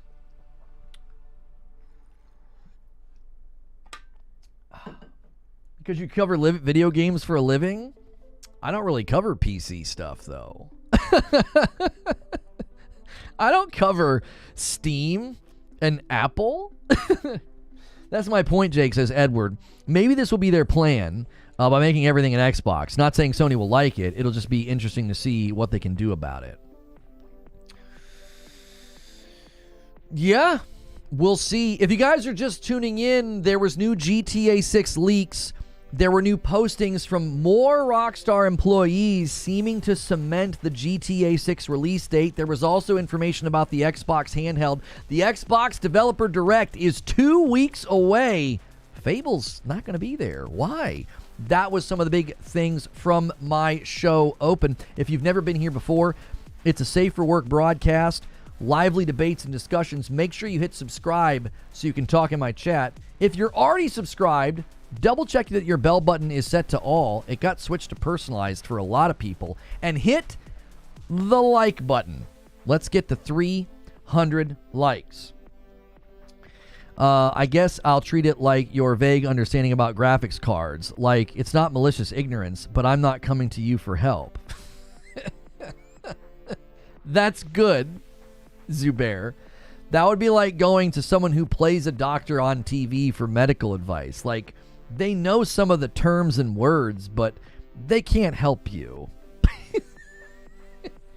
That's me, bro. I'm not a PC gamer. I just play one on TV, right? I'm not a PC gamer. What's good, Purple Haze? Mass says you start with a budget, but you also don't talk to people online. No matter what PC you build, people will tell you it's trash. I mean, that's true. I mean, you're always going to find somebody that thinks that you made a mistake or bought the wrong thing, for sure. That's sort of their ace in the hole. Microsoft has Windows and Xbox, and Steam is on Windows. Sony is on Windows. I don't think that's an ace in the hole because I don't think... Listen, if they bill it, brand it, describe it, or say that it's an Xbox OS, then that's not Windows. Like, Jason Ronald says, hey, it's basically built on Windows, and that's great. That's great. That's true. But that doesn't mean, hey, RoboBeat's coming to consoles on the 30th. Look, I put this game on your guys' wish list and radar before. It's like a rhythm-based rogue. And it's got a great score on Steam. You can get this on Steam right now. Xbox just pushed this out. It's coming to their platform on Jan 30th. Is it also coming to PlayStation, I wonder? I bet you it is. RoboBeat PlayStation Store. 2 hours ago. RoboBeat is coming to PS5, Series X, and Switch on January the 30th. There you go. They just announced that today. Man, the year is just not slowing down. So many little, medium, and big games coming this year. That one's got a great score on Steam. RoboBeat Steam. Let's see here. It has a 95% on Steam. It's been out since May of this year. It's only got 1,300 reviews. There's a demo of RoboBeat on Steam if you want to try before you buy. It's currently on sale for $14 on Steam. Throw those devs some love if that's the kind of game that you like. I'll be sure to check that one out maybe when it comes to PlayStation. I like grinding those little rogues. They're fun. I need more co-op rogues like Gunfire Reborn, though. So, and we're halfway to the 300 like count, 250 likes. Guys, thanks so much. We need 50 more. If you're just tuning in, we're discussing all the various pieces of the gaming news from GTA 6 leaks, more concrete, I think assurance that we're going to get GTA 6 this year. We're talking about an Xbox handheld, and members can have their questions featured. You don't need to be a member to get me to answer your questions. I've been going back and forth a lot this morning with non-members, but this is a fun feature for members. If you want to become a member, click join, and make sure you pick Member Plus. That $6 tier is the correct tier to pick. And Perfect Image says, is this a good theory to keep the Switch 2 price 1440p OLED handheld 4K upscale dock? It's not going to be OLED. I hate to break it to y'all. There's been enough reports and leaks about LCD screens and contracts. If there's an OLED, it's later. Yeah. If there's an OLED, it's going to land later. So, February the 14th, AC Shadows. Why are you saying that, Barrier? Didn't we already know that was the release date? Or are you responding to somebody, Barrier, about Assassin's Creed landing on the 14th? Don't you dare jinx the GTA 6 news. We remember. I'm not jinxing anything, Purple. I'm just sitting here in the chair talking. I mean, I'm not jinxing anything. I'll wait 3 years for Switch OLED, personally. Nintendo is smart. They want to increase margins now and sell you an OLED version later. That's exactly what they're going to do. Yes. It worked the first time. It will work again. They're also trying to keep the cost down. 1440, though, it's going to have some type of upscaling in it. We saw a patent for this. There was a patent for Nintendo where they're trying to get install sizes down, and they had a hypothetical of basically taking 4K textures and taking them down to 1080 and then upscaling them. What's my opinion about the Direct? I'm excited to see more gameplay of South of Midnight. I think South of Midnight looks great. All of these bedwetters who are upset about it being quote-unquote woke are annoying and stupid. And Doom. Yes. Very excited to get. I want to get a raw look at Doom gameplay. Very excited about that. Maybe a release date for Doom. I know Xbox Directs are notorious for not having release dates. Some of that's related to Game Pass. Some of that's related to GTA 6 this year. Like, man, oh man, anything after the summer is going to be hesitant to say anything. Now, the lack of Fable, I told y'all, I said if Fable's not at the Developer Direct, that could mean that I was right, that it has been delayed. It could also mean that Xbox views Fable as this year's Starfield. They could be like, no, Fable's big. Fable's our big boy. Put it up there for its own direct. They could give it its own direct in the summer, like they did for Black Ops 6 and Starfield. You could convince me they're going to do that. I guess my question would be, isn't there going to be a Call of Duty this year? There's going to be a Call of Duty this year, isn't there? If there's an annual Call of Duty, then I just think that Xbox would do that again. You would always give the king his due. COD's the king. He's like their biggest piece of property, and you'd always give the king his due. I don't think you would sideline an annual Call of Duty for Fable to get their own direct. I think you'd give it to COD. So I don't know. Now, we have seen Activision do this in the past, but that was before they were owned by Microsoft. They would do like their own event, completely separate. So I said it this morning. I can't see Fable releasing this year and not getting some type of deep dive with the developers. That would be so weird. You did one with Avowed. You did one with Indiana Jones. Like, you would do one with Playground. You would go and talk to them. It would be incredibly interesting to hear them talk about how they're leveraging Forza the tech engine, the Forza tech engine, to make an RPG, a third-person action-adventure RPG. Fable on PS5 is the bigger question. I mean, Jez Corden says it's coming to PS5. He said it was I don't want to misquote him. He said something to the effect of it was really, really expensive and there's no more exclusivity. Jez essentially said, and I think he's saying this because his sources have essentially given him the nudge and they're like, exclusivity is dead. It'll either be day and date or staggered like Indiana Jones. Fable will be shown, no more, nothing less. I don't think Fable's at the event. I think they would have put it on the announcement, Game Vet. The announcement said South of Midnight, Doom, Claire Obscure Expedition 33, which is third party. I think they like to have third party devs there sometimes. And then a brand new game. And Aaron Greenberg says the brand new game is a completely unannounced game. So it won't be like Everwild or Clockwork Revolution or something. So Fable not being there, I mean this. I don't think this is like a false binary. I think this is true. With Fable not being at the Developer Direct, it's either delayed out of 2025 or they'll do a big thing for it at the summer showcase. Yeah, AC Shadows is about a month away. Why is Fable on PlayStation the big question? Simple. When it's out, that should be the big question. I think what they might have been indicating, Chris, is if Fable is delayed, is it because of getting put day and date onto PlayStation? Right? Like what happened with Outer Worlds. Like Outer Worlds 2 gets announced as an exclusive, and then when they finally come back out and they start talking, they're like, "Oh yeah, by the way, it's also it's also on PS5." Right? So I think people are anticipating that could happen with any Xbox title from this point on. Any title from this point on could go through that sort of shift.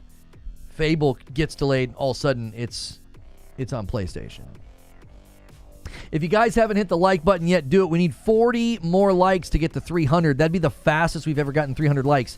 I know a lot of you right now, you're going to YouTube and you're searching for GTA 6. And you're like, what's the GTA 6 news, man? All right, I'll give you the quick summary. I know a lot of you guys are finding this channel and video today for that, and we discuss lots of different things. So we're not just going to sit here for 5 hours and only talk GTA 6, okay?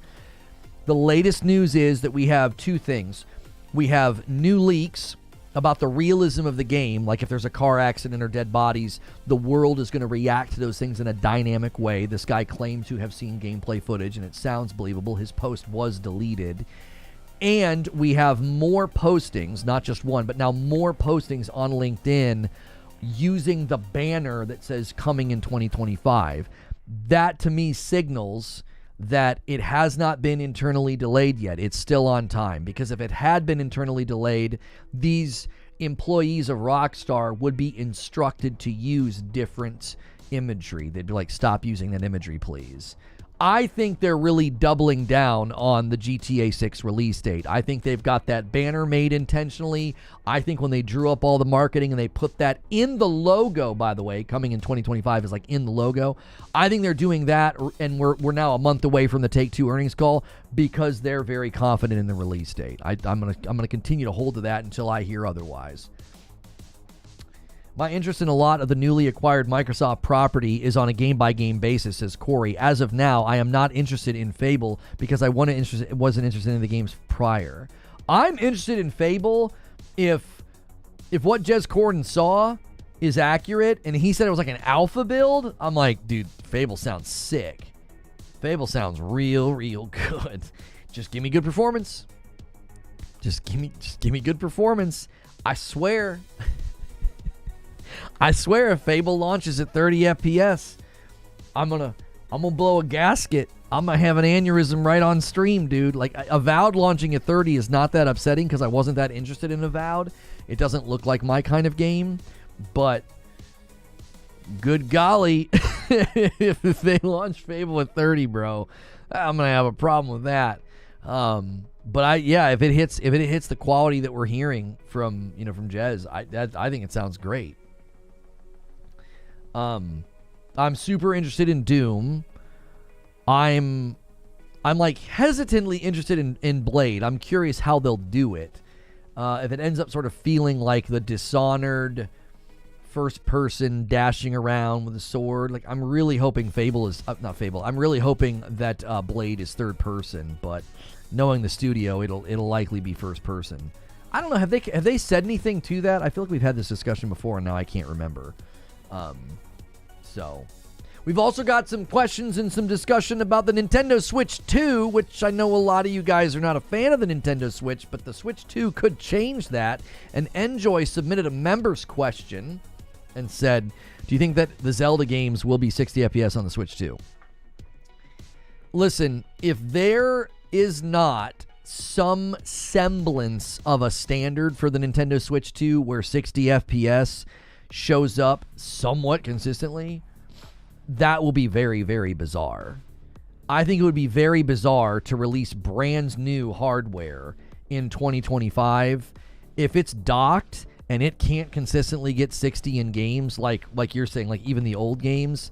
I think that will be incredibly bizarre. It will be. That will be weird. Yeah, I watched the Glitch Awards video. It was pretty funny. The first Switch came out in 2017. I mean, homie, that was 8 years ago. That's close enough to a decade to be a decade. I mean, in the tech world, that's decade. That's long time. That's 8 years ago. I just can't see it. I can't see. I mean, the fact that Avowed is launching in 2025 at 30, I mean, that's just shocking. It's like, what? Why? I mean, we know why. We know why. But I thought the Switch 2 was going to be as powerful as the Series S. Well, its raw power has been described as like PS4 Pro, but then there's also been rumors, indications, and even a Nintendo patent that it'll have some type of upscaling. So, listen, I see a lot of you guys are tuning in. I'm seeing the viewership kind of spike a little bit. Listen, I know you're looking for GTA 6, all right?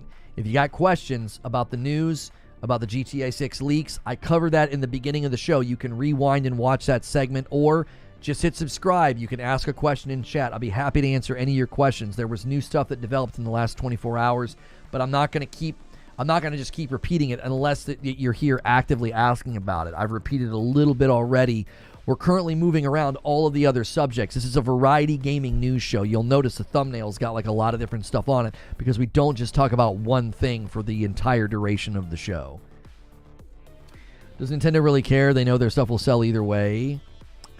They do and they don't, Joker Quinn. I think they have to consider the longevity of the device. I want you to imagine the Nintendo Switch 2 3 years from now, 2028. You have to consider the longevity of the device. You sell another device that is once again stuck in 30 FPS land. I think that would be a problem for them long term this time around. They got away with it with the Switch 1. They said, Digital Foundry said the motherboard leak is more of a base PS4 strength. Okay. A base PS4 playing Breath of the Wild with upscaling, I think you could get 60. I think art style, I think all that has to be considered. If you're lowering all the internal textures and resolution, if you're lowering everything and you're using this thing they patented for upscaling, I think they could pull it off. A handheld being that strong and leveraging upscaling, I think could achieve it. Again, with Nintendo games. Don't get this all twisted around. I don't think anybody's going to be buying a Nintendo Switch 2 to play a bunch of third-party titles if they care about 60 FPS. If you're buying third-party games and you care about 60 FPS, you're not getting a Nintendo Switch for that. You're getting a Nintendo Switch 2 primarily for first-party Nintendo games, and then maybe in little indies and AA's that sometimes go to Nintendo and Steam first. But I don't think anybody in the market who's like, I really care about 60 FPS, I'm going to be getting a Nintendo Switch 2 and then also buying lots of third-party games there. I don't think that will be the case. I think the Switch 2 will have no problem hitting 60 with their own games. If there's a debut Mario Kart or Mario, or if they do backwards compatibility bumps and say, hey, Breath of the Wild's going to hit 60. I think that'll be enough for most folks. I don't think in the market you're going to find consumers that are like, I really care about 60 and I'm going to get a Switch 2 and then I'm going to buy third-party games on it. I don't, that would be a bad idea, I think. You would still be buying the weakest console in the market, more than likely. More than likely, it would be weaker than the Series S. Maybe not. Maybe with upscaling, it would be on par to the S. The raw power would be weaker, but with the upscaling, maybe it could hit better performance because a lot of games are not hitting 60 on the S. And some are, some aren't. Some are launching at 30. It's a mixed bag, and I think that's just because of the bottleneck with the memory. So if the Switch 2 comes to market and is basically all the way at that bottom level of power, that's not where you're going to go for 60 on third-party games. It just isn't. If it's not 60, I'm not buying, says Tom. Yeah. Guys, make sure you're smashing the like button. Holy cow, we only need 20 more. You guys are crushing the like count. And don't forget to hit the $sign at the bottom of the chat. You may have a renewal to celebrate. If you're at Member Plus or VIP, your renewals count towards the goal. And when you sign up brand new, you get the count as twice if you pick one of those tiers. So I'm going to take another question here from one of the members. And it's Perfect Image. If Xbox brings the punch, would you go back? Well, I'll tell you this. If we get this Xbox OS, okay, there it is. D Dizzle rounds us out nicely. 340. We are a 10 bomb away from 350. I'll owe you guys 5 more members when we hit 350. So somebody slam that 10 bomb home. And then there's a VIP from Jen. Thank you, Jen and D Dizzle, for renewing your memberships. And Ward Huff. See, that's why you guys want to hit that $sign. Look at all these renewals. And that bumps us to 342. And then 187 renews and hits a year and says Halo's king. King of what? What do you mean king of what exactly? If Xbox brings this Xbox OS and they bring something to the market that allows me to sideload Steam, that solves a problem for me. Detonator with a VIP. Thank you very much. You know what I don't need right now? I don't need Xbox to come out with another really strong console. That's not needed. I don't need that anymore. They've thrown in the towel. They're third-party publisher now. They're going to put all their games on PlayStation. I have a PS5 Pro. I'm good to go. I got a place to play Doom when it lands. Any of their games going forward that are day and date, I don't need them to bring some knockdown, drag-out console. I don't. What I need them to do is give me something that puts Steam in my living room. If they let me put Steam in my living room, they solve a problem for me. So I wouldn't be getting this Xbox thing, this hybrid, as like I'm going to start to game here now. I'm going to game here instead of on my PS5 Pro. No. They've lost my level of allegiance in that realm. I'm done with them for that. I don't need you for that now because you've turned into a third-party publisher. I have the strongest console on the market, and you're going to give me games over here. So what I need from you, Xbox, is top quality from your studios, so publish great games, and then if you bring hardware to the market, a really good handheld or a side-loadable hybrid so I can put Steam in my living room. All they're doing at that point is giving me a piece of technology. They're not giving me like a new console to be my home base. They've completely lost me in that regard. I'm not. Halo's the king of kings. There's only one king of kings, brother, and it ain't Halo. How many times has Xbox already made the most powerful console ever? Yeah, I don't think that's their goal. I think their next marketing push would be something in the vein of more than a console. They would ship this thing. Let's imagine that it's real. This Xbox OS hybrid where I could like put Steam on it. I think their marketing push and phrase would be something to the effect of more than a console. That automatically elevates it above PlayStation.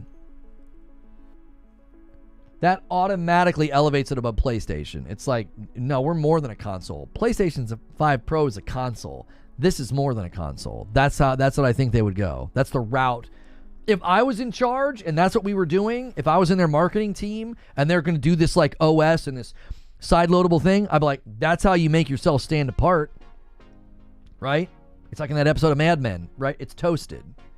Well, everybody toasts their cigarettes. Well, yeah, but if you're the first one to say it, and you lower everybody beneath you when you do that. So it's an easy way for them to like lower PlayStation and Nintendo beneath them. Like, no, those are consoles. This is more than a console.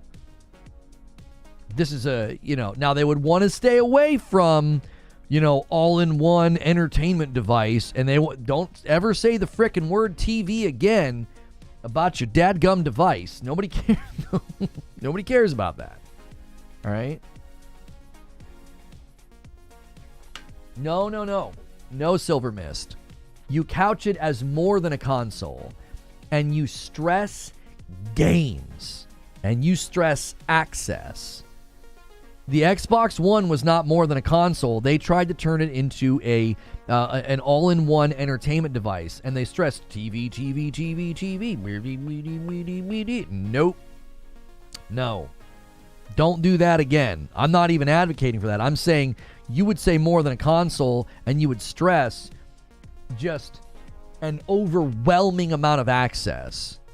They would say, you get access to Game Pass. You get access to all the great first-party Xbox titles.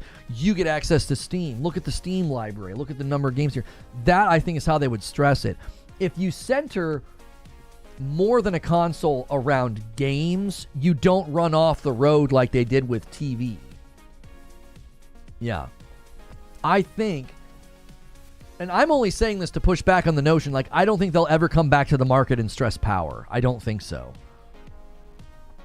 I don't think you will ever see marketing from Xbox that stresses the power narrative, because that has been a bit of a disaster for them this gen. It's a bit of a joke now. It's like a running gag, like world's most powerful console consistently getting 30 FPS first-party games. Like, that doesn't sound like world's most powerful console. Like, and now they can't even say it anymore because the Pro is better and stronger. So it's like, why even fight that fight? That's a tug-of-war fight they lost and would probably continue to lose because nobody would even care. They'd be like, what do you mean? I've already got this, or I'm already over here, or I already switched teams. Or you might have somebody that's like, oh, I already switched to PC. I don't care about your most powerful console. Somebody, now track with me here, somebody that switched to PC might be inclined to buy something to put Steam in their living room rather easily and conveniently. Ask Doc Dark. It wouldn't surprise me at all if a guy like him would say, oh, I would do that. It wouldn't surprise me at all if he's like, no, I would do that. I would buy something that lets me put Steam in my living room even easier than it already is. Like, I've had PC guys say that no, but they don't want to do that. They don't want to put a PC in their living room and hook it all up that way. They'd rather not. They'd rather just game in their office or not do that at all. I don't want to do it either. I did it for Deep Rock Galactic Survivor because I was hooked. I'm just praying they add co-op. I took a break from it because I'm like praying they add co-op. I want to save the grind. It feels like a perfect game for co-op. I feel like a lot of PC guys would do that. If they were previously an Xbox guy and now they're on PC, I think they would totally buy a device that would let them sideload. Because do you want to know why they would? They'd get access to all their Xbox games, all that backwards compatibility, and then they'd also get access to Steam. I think they would see it as a big win. It's the having access to someone's Xbox digital library. You can't access that on PC. Precisely what I just said, Jake. That's exactly right. That's exactly right. Got a member question here from Vince Virtua. He says, if you follow VR, the PSVR 2 Arcane Age coming next week. Arcane Age is the name of the game. It's the first game with dedicated graphics options for the Pro. Have you seen the Arcane Age trailer? Impressions are out today. Let's take a look. I have not seen this, no. I'll be honest with you. I would need to change my setup to more regularly get VR in my play cycles. I'm not set up for it. Okay, so you're calling it Arcane Age. Ooh, 2 months ago, they released the trailer, a release date trailer, and now we've got like PSVR Underground has an impressions video. Let's see. This says coming December 16th. Why does it say coming December 16th in their video? Oh, I think he has a typo. It's supposed to be out January 16th. I would need to change my setup in my entertainment room if I was going to do anything with VR. It's just all my stuff's in the way. And I used to have a place to do my MetaQuest, and that's been kind of overtaken by the kids' stuff and school and library books and a table that we were using to build Legos and play board games. And my PSVR 2, the difficulty with that is it's attached to a TV, and I don't want to like move it to the other side to play it. Yeah, this looks pretty good. Constructing the weapon here, that looks pretty good. All right, let's see the weapon in action. Like shooting a tree. Okay, you got some big enemies here. Yeah, I mean, I could see this being pretty good. This looks like it could be fun. A lot of customization as well for their stuff. Yeah, I mean, again, my difficulty with VR is just the space. You know, the difficulty for me is the space. Yo, what's good, Feed? I see you in the chat. Happy Thursday to you, too. Good morning, Lono. We got third-party manufacturers leaking Switch 2 like Tom Holland leaking MCU movies. Is Nintendo AFK? Let's go fund me, Lono. A VR shed. I need a she shed. I need a she shed for my VR. Yeah. Yeah, so as far as the Nintendo Switch 2 leaks are concerned, this is what I think might have happened, okay? I'm wondering, and just lightly theorizing, that maybe, just maybe, they had contracts in place that are no longer protecting them. So this accessory company may have entered into a contract with Nintendo And if you remember, the Nintendo Switch 2 was supposed to be out last year. They internally delayed it because they wanted to make sure they were able to make enough of them. And now it's going to be announced any day now. Well, there's a slim possibility that maybe this accessory company was like under NDA until the end of 2024. I don't know. They probably had NDAs till CES. That's the only theory I could come up with. It's like you would have these guys locked down in contract. Like, you cannot take a replica to an event. You cannot put the replica in the press's hands. We will not have our device represented by you until it's been announced. And I just wonder if when they internally delayed it, they couldn't go and like retroactively change all those contracts and say, oh, hey, yeah, you still can't say anything. I know the contract says December 31st of 2024, you know, or whatever. They might have had a date and then maybe they weren't able to move it. I don't know. I don't know if that's even a good theory, but that's the only one I can come up with because Nintendo is, buddy, they're litigious. They like to sue, and you would think they'd be quick to sue or cut ties with an accessory company that's walking around with a replica. You know, these companies need to have their stuff at CES. Right, Zuby, and they may have said, listen, we've got to be able to show these accessories at CES. We need to be able to, that we have to be able to do this, and if you guys are just, you know, dragging your feet on the announcement, okay, but that's not on us. Like, we got to be able to go and showcase the stuff. Now, it was behind closed doors, so whoever recorded it with their phone, they're the ones who essentially, you know, that was where the breach of trust happened. This was a behind the closed doors kind of thing. Like, this wasn't out on like a showroom floor where the public was walking by and was able to like snap shots and watch videos. From the report that I read, this was behind closed doors. So it's very possible that they did their due diligence and somebody snuck the video. Maybe these accessory companies have a source in one of the factories to send them the dimensions. I don't know if that's it. I don't think you're going to get a direct replica, as well as, I mean, they had the Joy-Cons, detached Joy-Cons. They had the Joy-Cons on display. I don't think you get that from somebody like telling you the dimensions. Like, this was one-to-one replica. I believe they even said it was one-to-one replica. There's unofficial renders that are floating around out there on Twitter. You can see here, people have taken the images and now they're going into like 3D programs and doing like unofficial renders.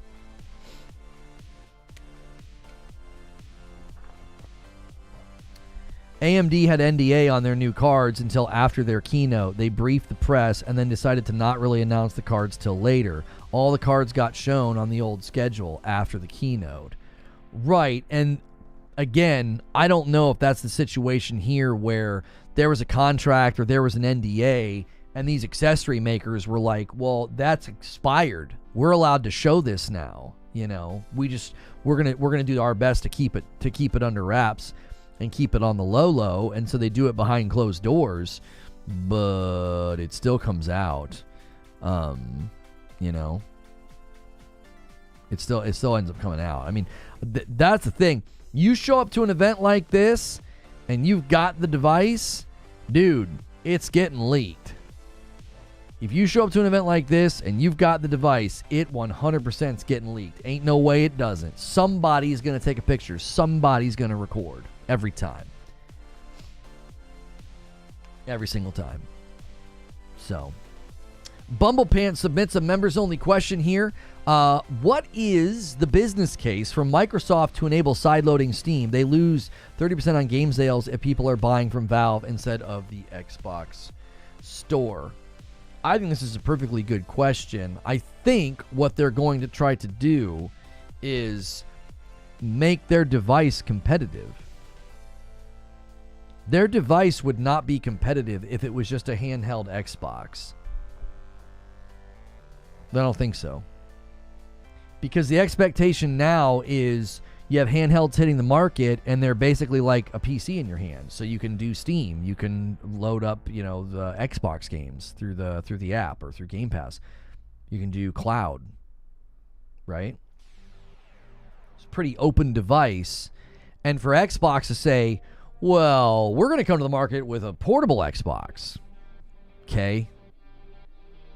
With the way that the Series S has gone and the Series X as far as demand and sales, is anybody going to be lining up to buy a handheld Xbox?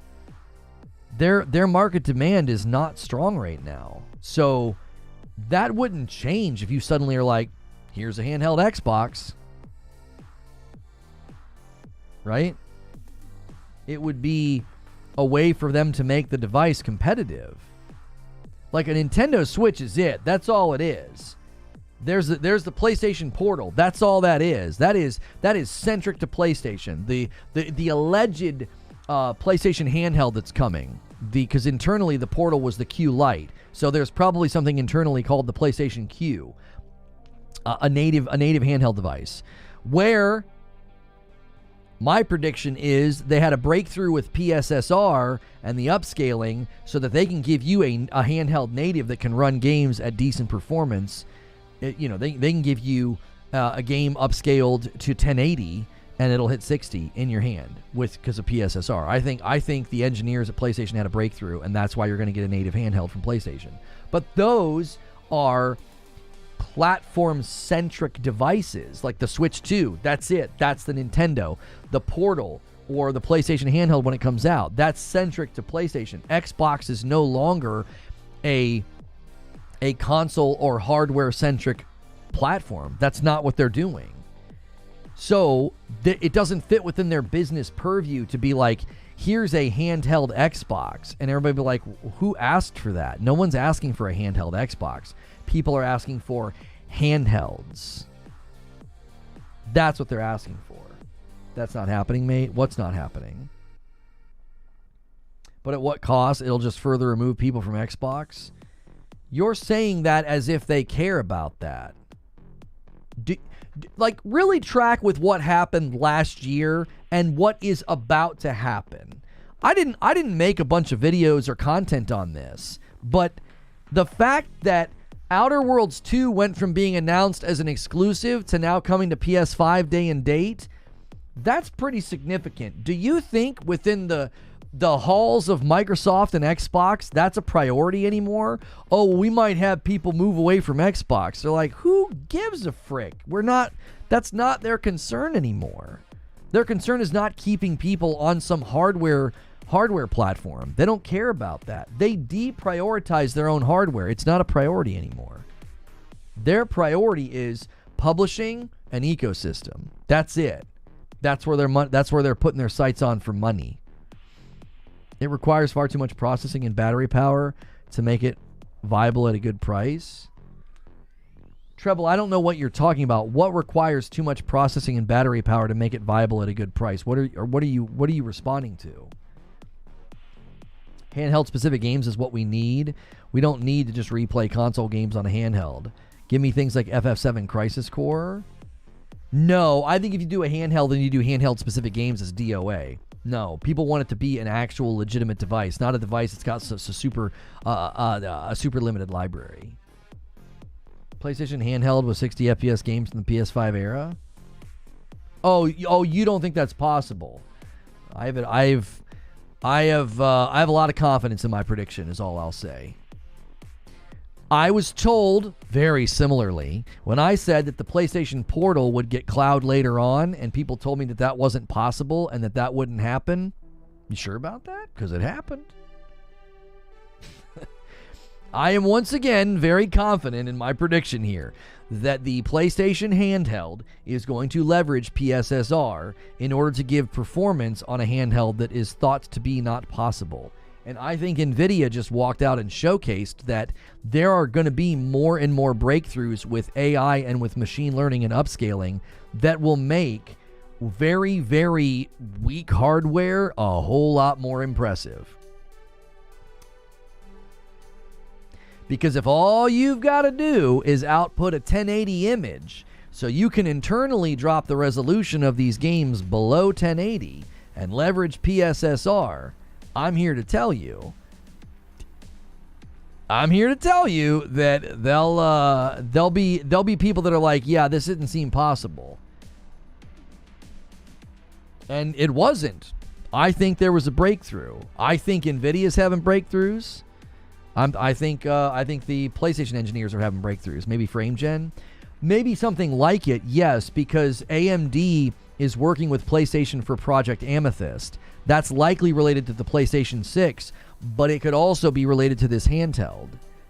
Because what NVIDIA is doing is they're trying to attack it from both sides.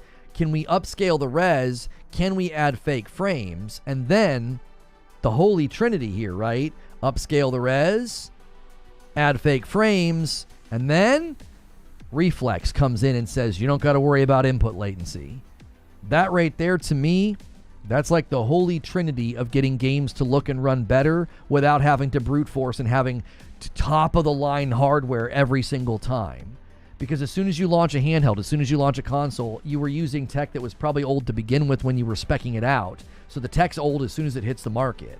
What are you going to do about that? You're going to have to find a way around that. You're going to have to find a way to give it elasticity and longevity. Well, a great way to do that is upscaling the res, adding fake frames, and if you can bring in Reflex to get rid of input latency with those fake frames, and I can't tell if image quality, image stability, and input latency are all running well, dude, I don't give a frick if you're upscaling. I don't care if you're adding fake frames. Doesn't matter to me. I can't tell. I can't look under the hood and be like, yeah, well, half of these frames are fake. The only reason I don't like that in Black Myth Wukong is because it creates crazy input latency and dropped inputs. So if they can bring in all three of those things together, dude, handheld gaming will look completely different in 6 years when this stuff starts to get more serviceable at smaller sizes. Like what NVIDIA just walked out and talked about, in 10 years, you'll be doing handheld gaming that we thought would never be a thing because of, like you're saying, battery life, power consumption, the performance that people are going to want. They're going to get there. They're going to get there with machine learning and AI, with upscaling, frame gen, and things like Reflex. Maybe that's how Sony will keep the price down on the PS6. Perhaps. The PlayStation 6 is going to be very much centered around AI and machine learning. You just write that one down. Put that on your refrigerator. That's going to be a huge aspect of Project Amethyst and the PS6, which could then also be a huge aspect of their handheld.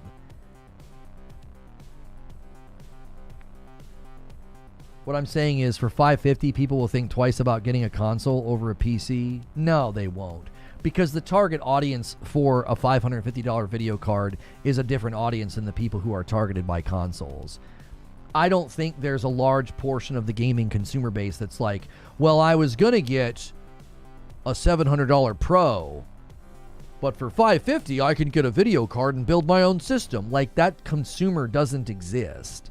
The only consumers that weigh those options, a lot of the times, have all the platforms.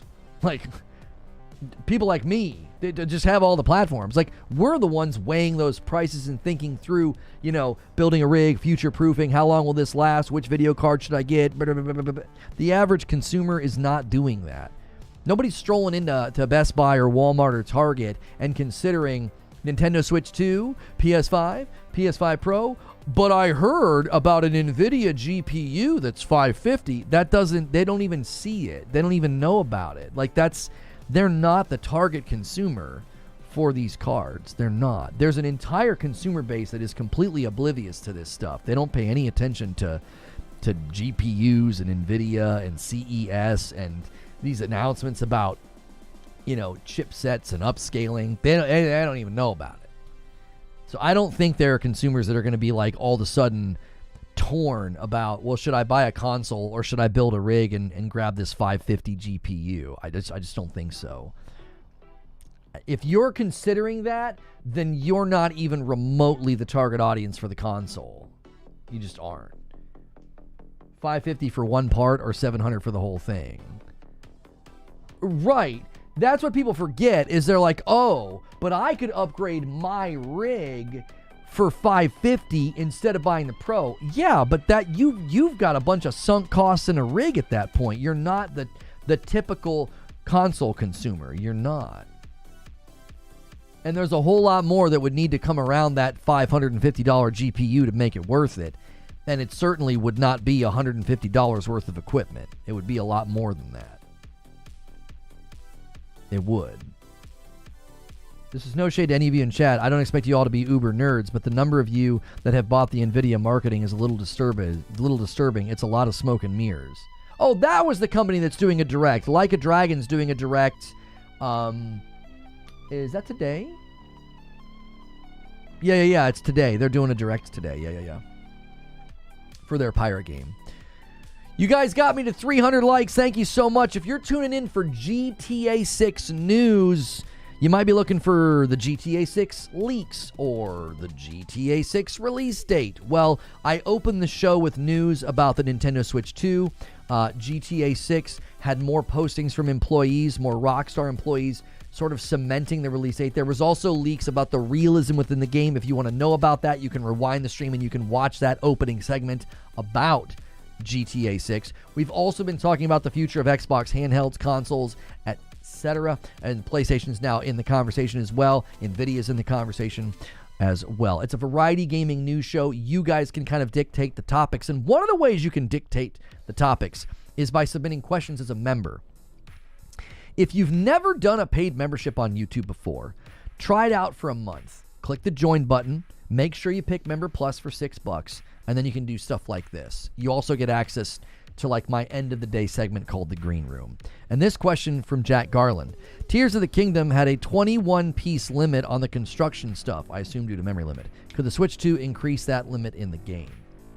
I do not think that they will go back and retroactively make fundamental changes to games like that. I don't think so. I think they will just give you performance boosts, and that will be it. I don't think you'll see a bunch of devs going back into their games and saying, oh, ho, ho, ho, but now with Superhand, you can do 84 pieces. Like, I don't think they'll do that. That's just my gut. I don't have any reason to back that up. I just don't see them doing that. That doesn't seem like something that they would market. So, it's not smoke and mirror, says Paul. It's a great price for a budget card, the 5070, and it comes with a lot of future-proofing technologies. Jimmy Mack, Zubair says to Jimmy Mack, he says, I think that's the best analogy. The Xbox hardware is now a special version of the for the hardcore fans. The OS is the product. He's agreeing with Jimmy Mack, and this is what Jimmy Mack said. Xbox handheld isn't supposed to dominate the market or compete per se. People are still looking at this from the hardware-centric platform. Microsoft offers a Surface laptop as an option. Windows is the goal. Assassin's Creed Shadows has been delayed again. Dadgummit. That's fine. February was jam-packed. This is kind of breaking, guys. Jason Schreier of Bloomberg reporting. Assassin's Creed Shadows is delayed again, now to March 20th, Ubisoft says, as the company pursues various transformational, strategic, and capitalistic options to extract the best value for stakeholders. What a nonsense sentence. I agree. You know what that sentence means? You know what that sentence means? They need it out before the fiscal year ends. Yo, SDO with the Member Plus renewal, 22 months. So, is the Xbox Prime the handheld? I don't know. We don't know if the Xbox Prime is even real. Thank you for your renewal, by the way. That bumps the line to 344. We are 6 members away from 350. I'll owe you guys some more members. So make sure that you guys are renewing and celebrating those renewals. And upgrades count as 2. If you ever upgrade to Plus or VIP, I count it as 2. PR statement if I've ever heard one. Capitalistic options. Yeah. That's a damper, man. It means they can't release a game until they know who the new owner is. Wait. As the company pursues various transformational, strategic, and capitalistic options to extract the best value for stake. I didn't even read the parentheses. Jason Schreier says looks for a potential sale. That's exactly right. I missed that. Oh my gosh. I'm such a bad reader. I totally missed the parenthesis. The parentheses here. They're looking for a sale.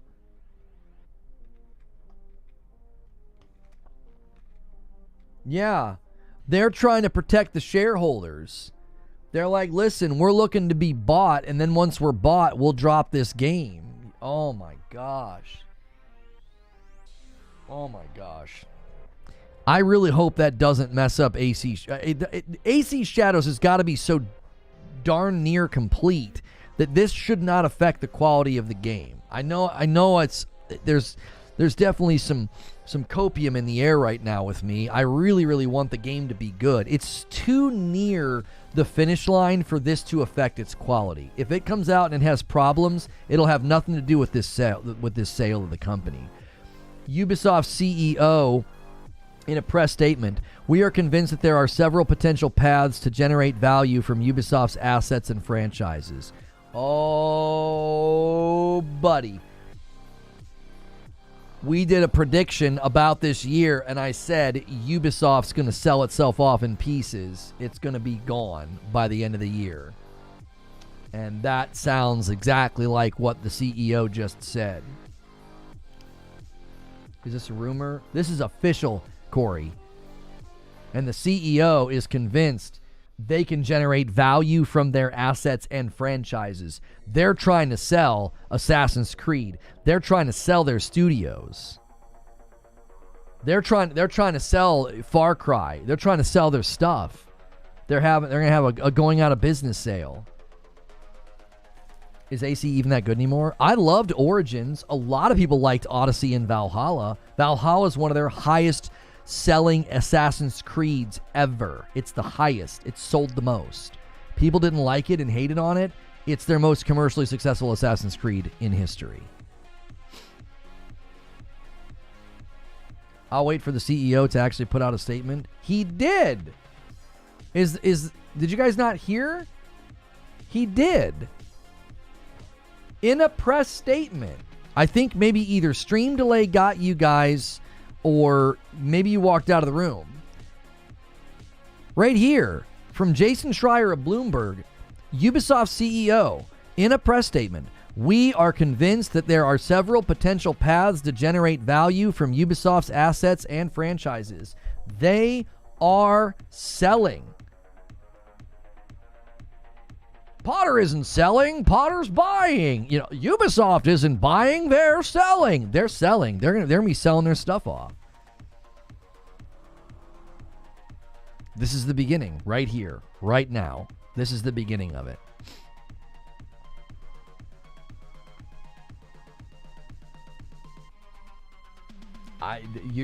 Somebody's going to try to swoop in and buy AC. They're going to try and come in and buy the AC franchise. I tell you who's going to be first in line.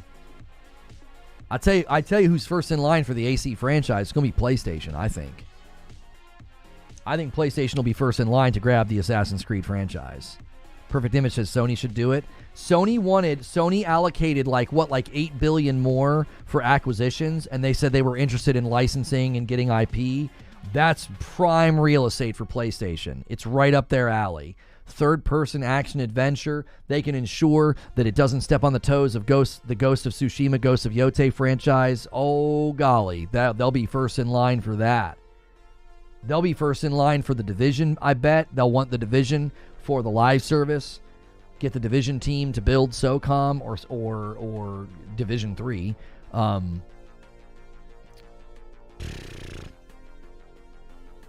They're either going to be first in line for The Division or Assassin's Creed or both. They need an FPS? I don't think so. I don't think so. I mean, I guess they could try and grab Far Cry. Bungie can't buy anything. Bungie's about to be absorbed into Sony throughout this year. Bungie is no more.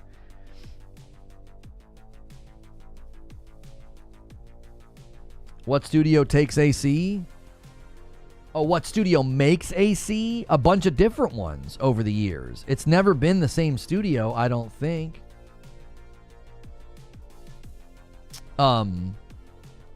AC Shadows developer. Assassin's Creed Shadows developer. I mean, they got Ubisoft Montpellier, Singapore, Quebec, Montreal. I mean, I don't know. freaking unbelievable. I don't know. Here's the thing. Ain't nobody wanting to buy all those studios. I'll tell you that right now. Ain't nobody gonna line up to be like, dude, give me Quebec, give me Montpellier, give me Montreal, give me Shanghai, give me Bordeaux, give me there ain't no way, bro. There ain't no way. There's not a publisher alive right now that's gonna want to buy all these studios. It's too many. They'll buy the franchise. They'll say, give us the rights to Assassin's Creed, increase value for shareholders, and then all those studios will get shut down. What studio do you give AC to? I don't know. I could see PlayStation maybe trying to snag one of them. Maybe Montreal, maybe Quebec, and not all, and then have them build it. I don't know. A lot of the times, these games are gargantuan efforts. The wiki here says that Ubisoft Quebec is the one developing AC Shadows. And what are games from Ubisoft Quebec? What have they made? They've made expansion packs for AC3 and Black Flag. Their first main game was Syndicate, and then they did Odyssey. Yeah, I think you'd try to snag Quebec because AC, Syndicate, and Odyssey are good Assassin's Creed games. I mean, you might not like them because they're not that stealthy. Syndicate was. Odyssey wasn't as stealthy. It was sort of the transitional phase that Valhalla really completed, I think. Yeah, I think you try to snag Quebec and just get the rights to AC and let them build them every couple of years. Quebec and Massive are big gets. It's going to be a dadgum fire sale. I mean, is Rainbow Six more popular than AC? I don't know. Lifetime? I don't think so. I'd have to look into it. I think Lifetime Assassin's Creed is gigantic. Montreal did Valhalla. Yeah, Montreal would be a good snag because Valhalla was stupidly successful commercially. Massive's a big prize over there. Massive and Ivory Tower. They're the jewels. If you guys are just tuning in, Ubisoft has essentially announced two things at once. Assassin's Creed Shadows has been delayed to March, and they are seemingly getting ready to sell off their franchises and or their studios. It's a bit of a turn of events. I mean, there were people that were anticipating this, but it seemingly is coming pretty fast. The fact that the CEO basically just said that that's what's happening.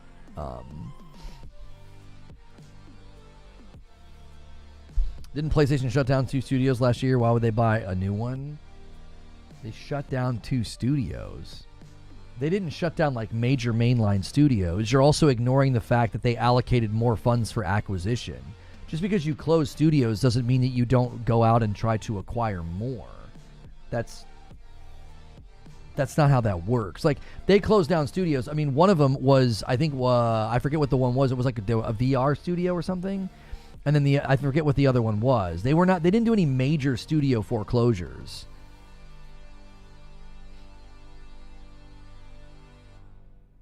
Any news about GTA 6?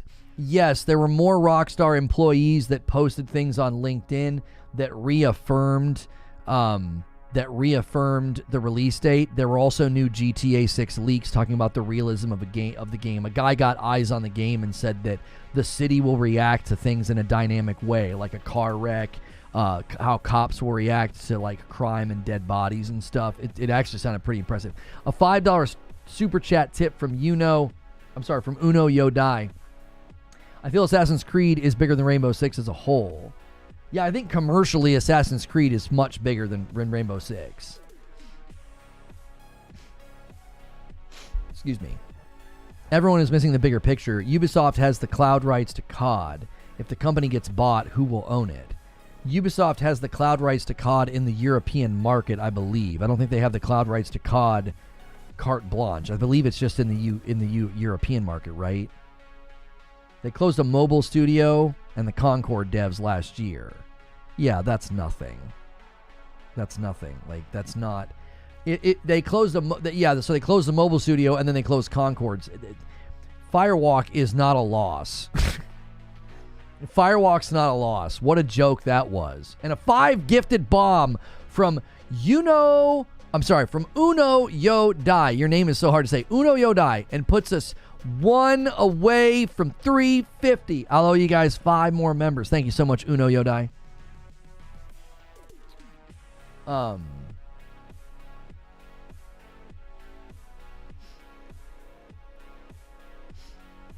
What's Chris trying to ask me? Any thoughts on what happens to streaming rights? Yeah, I don't know. If Ubisoft gets sold, it defaults back to Xbox. That's probably true. It was. I feel like it was just the cloud rights to COD in the UK European market. I don't feel like it was everywhere. Because it was they did that to get the CMA's approval, did they not?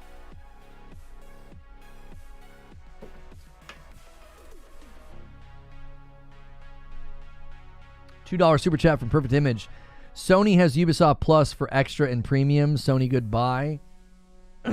He's saying good buys and like it would be a good buy, a good purchase.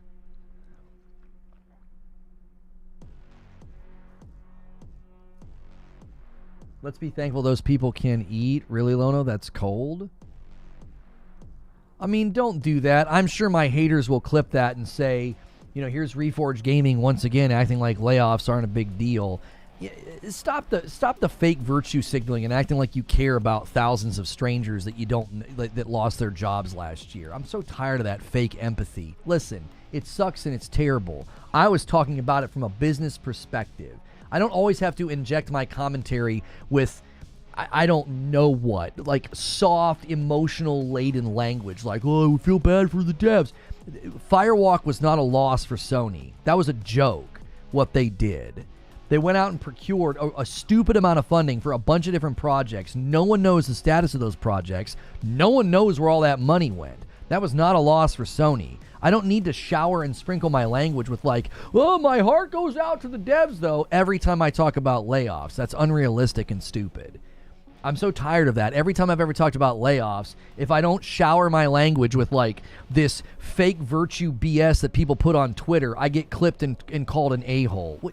You know who the a-hole is? The person who derangedly clips me every day. Like, that's the a-hole. Like, I can't every time I talk about layoffs act like my heart goes out to people I've never met in my entire life who lost their jobs, amidst all the other thousands of people who also lost their jobs last year.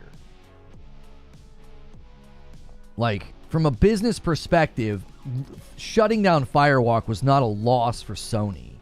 That was necessary.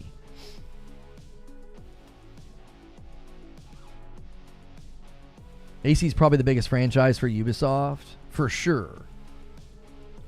For sure. I think it's the biggest piece. I think it's their biggest piece of property. I, for one, think that it's bad when bad things happen to people. Why don't you join me in saying this? Right.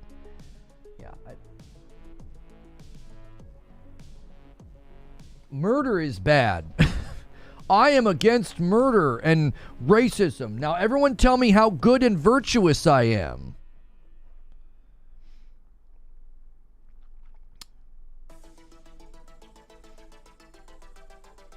When Ubi is sold, we could see the biggest layoffs in industry ever. Oh, that's what I'm saying, Paul. I don't think there's a single publisher out there that's going to want to take on all these studios. There's just too many. There's too many. You lost your job. I'm sorry to hear that, Jen. We had somebody here lose their job. Lone Wolf. You lost yours a week ago, right? We have a couple wolves in here. Lone Wolf, Sneaky Wolf. I believe he has an interview or had an interview yesterday or today. Microsoft likes to buy companies that are looking for an exit. Yeah, I don't think.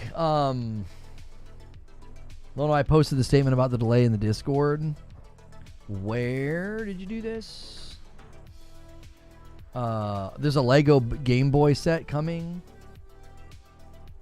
Ubisoft is using Shadows as a bargaining chip at this point. The game is ready to go and it can be all yours. Is that... No, that's Alapark that said that. Where'd you put it? Oh, in members, probably. All right, here we go. We want to extend our heartfelt thanks to the incredible fans, dedicated teams, unwavering support. Since November, we've been thrilled to do this. Okay, accordingly, the new release is March 20th. We remain committed to delivering a high-quality, immersive experience. We know you're eager to learn more. It's just generic. There's nothing here. I would say my hope then is that it launches with co-op, because it sounded like co-op was going to come later.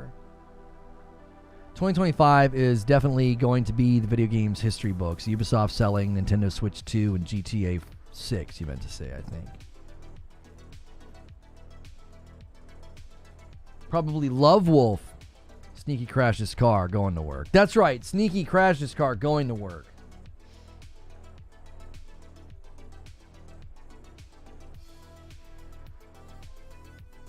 Yeah, they were launching pretty close to Monhun Wilds, which is ill-advised. That is true. That is true. 20,000 staff and running in the red. Could see a good 5,000 let go. I don't think buying Ubisoft is easy since it's not a U.S. company and it also has strong employee protection laws of the EU, says AOZ. Yeah, I would imagine that Ubi's going to be trying to sell it off piecemeal, like try and sell off the rights to Assassin's Creed and then sell a couple of the studios, right? Sell Montreal, sell Quebec, and then sell somebody the rights to the Division and sell Massive, 5K. I think 5K's low as well, Creature. Out of the 20K, this could put roughly 10,000 people out of jobs, like, overnight. These guys just have gotten too big over the years. It was like what had happened to Embracer Group. Like, Embracer Group had to shut down studios and stuff because they literally had one deal. They had an acquisition deal go sideways on them or something, and it was like, well, then they were in a bad situation, and that was the only way to save money.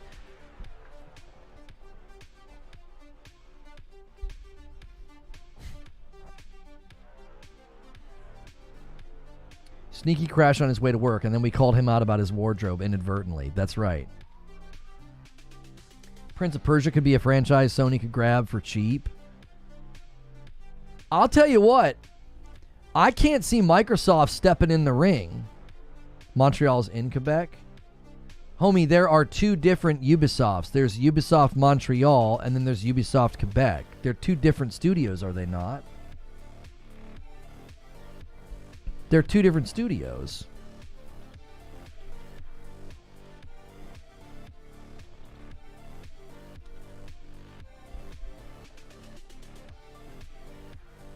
Yeah, Montreal developed AC1, AC2, Brotherhood, Revelations, AC3, Black Flag, Unity, and Origins. Quebec did Syndicate and Odyssey. They're different studios. I wasn't making geographical declarations. I was referring to studios' names.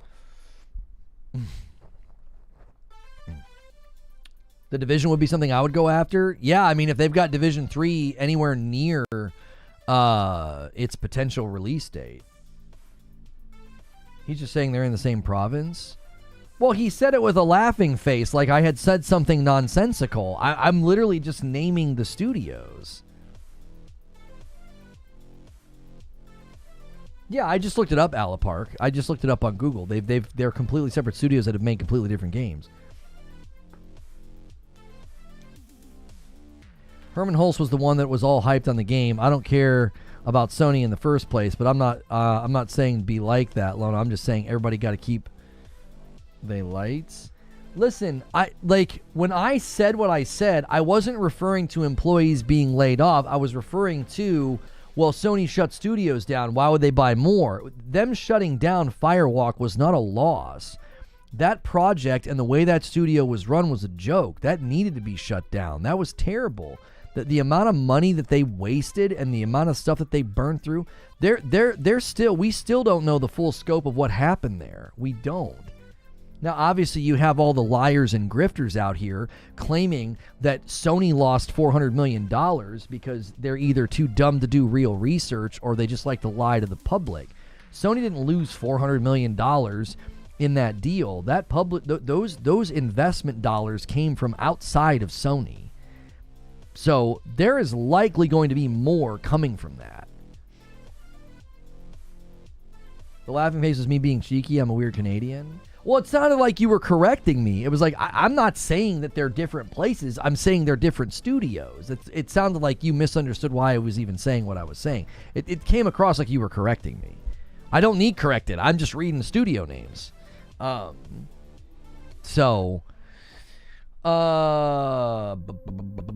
Citizen JV, your questions about AC Shadows coming on February 14th. Isn't this a sad state of affairs? A question submitted in this stream is now no longer relevant that fast. If you guys haven't hit the like button yet, consider hitting the like button. If you went to YouTube and you searched for GTA 6 and you clicked on this stream, we've covered it and we've discussed it. There were leaks. There were more postings about it. If you've got questions, hit subscribe so you can ask me in the chat about it. But yeah, I know a lot of you are coming to YouTube looking for it. This is a variety gaming channel, so we're talking about the breaking news of Ubisoft probably selling off their property, probably selling off their studios. There could be anywhere. I think there could probably be upwards of 10,000 people that lose their jobs after this is all said and done. So, yeah, gaming news comes at you fast. Somebody says, Kevin Mack says, what Sony studio do you give AC to? None of them. I would try and get a studio like Montreal or Quebec to build it. I would want people with the institutional knowledge and the experience of working with AC property to build the next AC. I wouldn't want to hand it to somebody that I've already got. Like Sucker Punch has already got their Cadence, Insomniac, and Bend and everything else. I don't think you would want to hand Assassin's Creed to an existing PlayStation studio. I think that would be a mistake.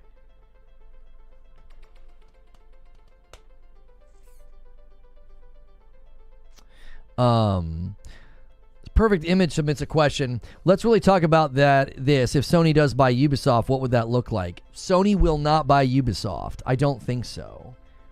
Sony would not want to take on that operation cost. That annual operation cost for all those studios, 20,000 something employees. No.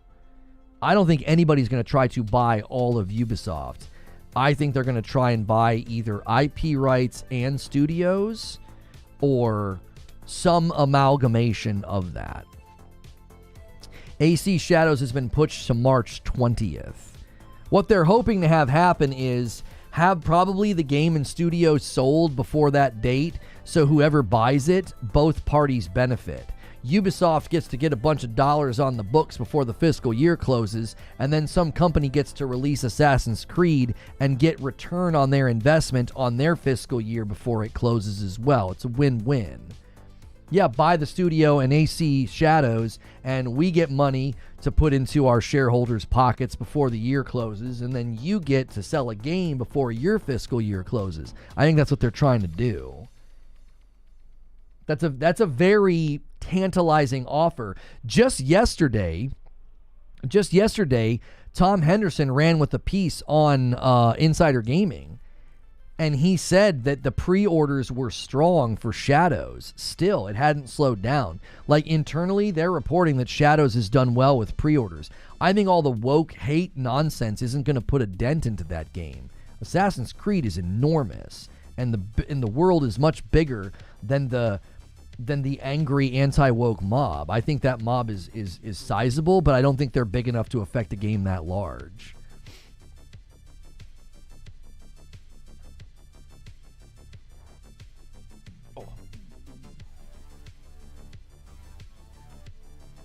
Xbox feels like an FPS RPG publisher in the early part of the year.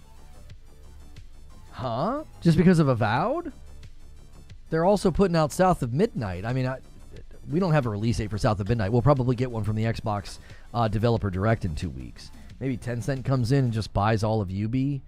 Oh, that would be devastating, because they would absolutely gut. They would probably close half the studios if they did that. The $1 million question is, if Sony ends up with the AC IP, do you think Sony moves the franchise full exclusive?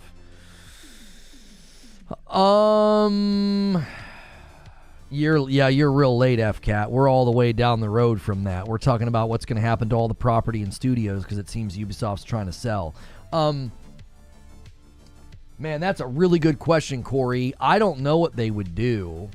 I think they would analyze the sales and say, you know, I don't know. That's a tough one. That's a long-standing franchise to suddenly go exclusive. That's a long-standing franchise to suddenly not be on other platforms. That would be weird.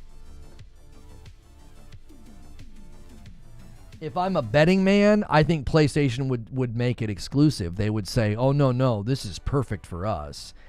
I want you to imagine a studio only building an Assassin's Creed just for PlayStation, like what that would do to quality.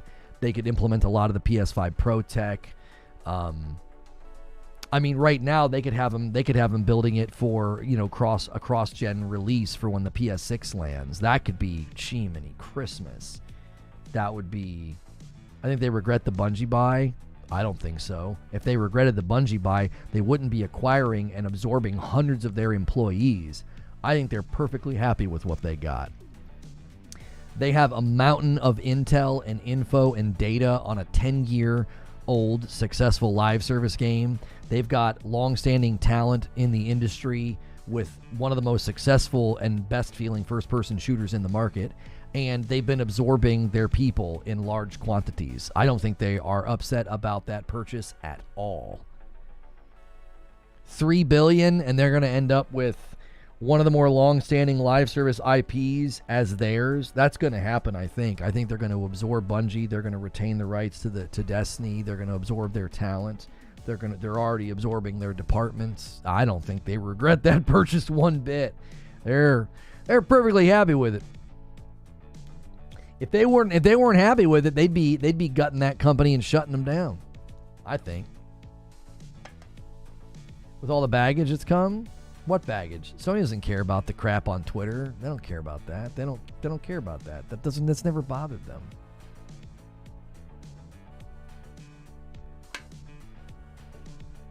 This is from October now, the news today. Yeah, they're going to be selling off pieces and parts. Do you have predictions on Borderlands 4? Sebastian with a $5 super chat says, what other IP does Ubi have besides AC and The Division that other companies would want? We're one away from confetti from super chat. Thank you, Sebastian. I actually don't have any significant predictions about Borderlands 4, Uno. Other than it'll be a more serious tone and a more broader scope. It'll be a big game. The biggest they've ever made. Now, as far as other IP that Ubi has that people would want, Rainbow Six, The Division, and Far Cry are all pretty good, I would think. Those are all pretty good. And then, yeah, Splinter Cell's a little older and lesser known, but that would be, man, Splinter Cell. Wait. That's another good fit.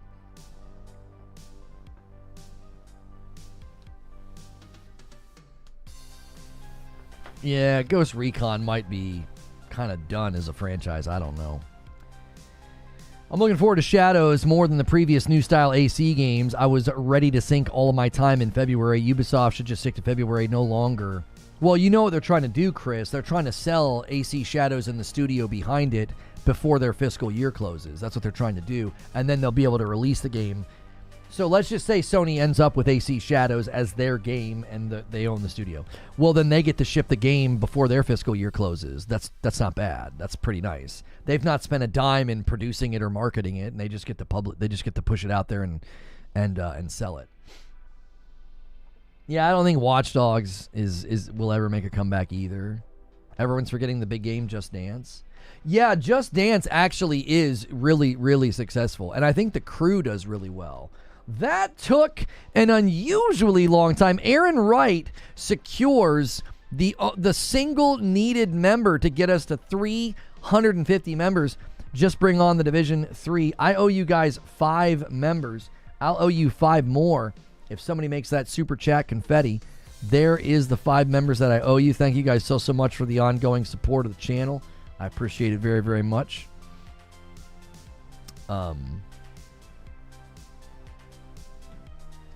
I love Watch Dogs. Yeah.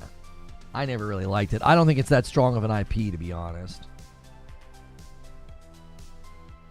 The Division 3 is already coming to Sony? I'm not sure what you're saying, Jake.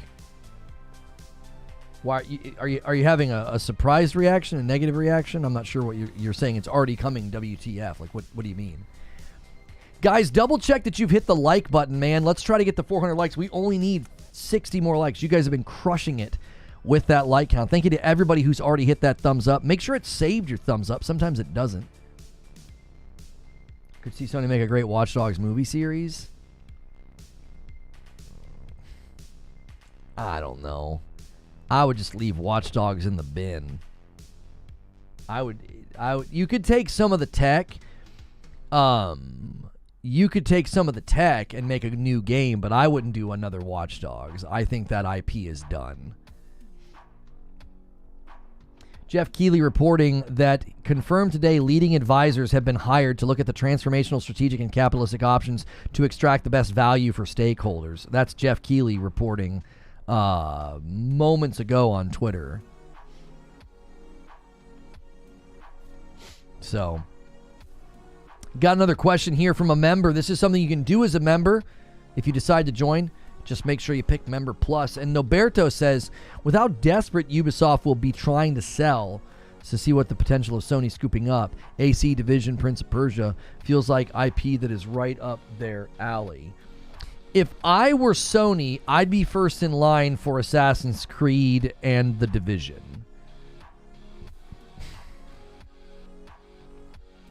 I think those are the most sort of, is congruent the right word? Those just feel like the perfect fit.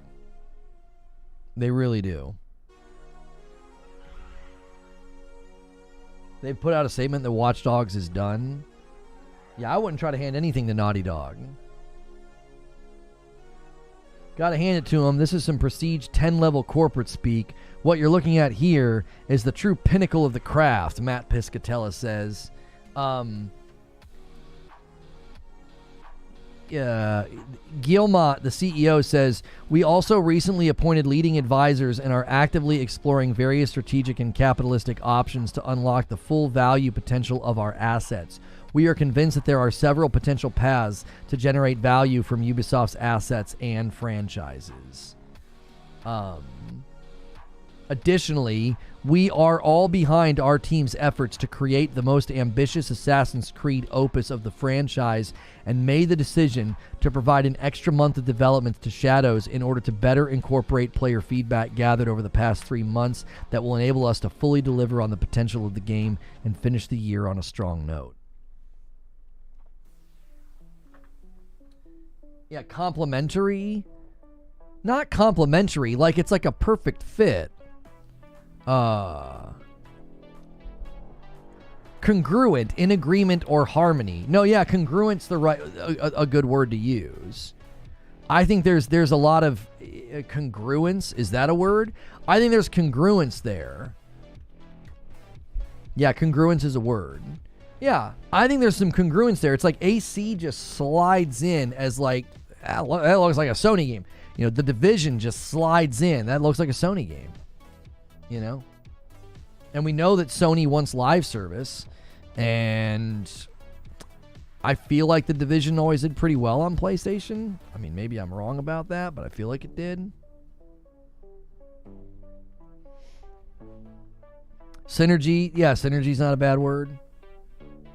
I feel every single Sony studio is working at their capacity the way that it is. If they take on Assassin's Creed, they need a developer from Ubisoft to do it, whether it's Montreal, Quebec. You would want to get them as well. You would want to pull them in and get them. Not worried about Ghosts of Yotei competition with Assassin's Creed? No. No, not at all. They're gonna resonate. They're going to resonate as very different games. I don't think AC Shadows is an issue with Yotei. Will Sony have the money or capital for that after Katakawa? Katakawa was nothing. That was a share buy to protect Katakawa.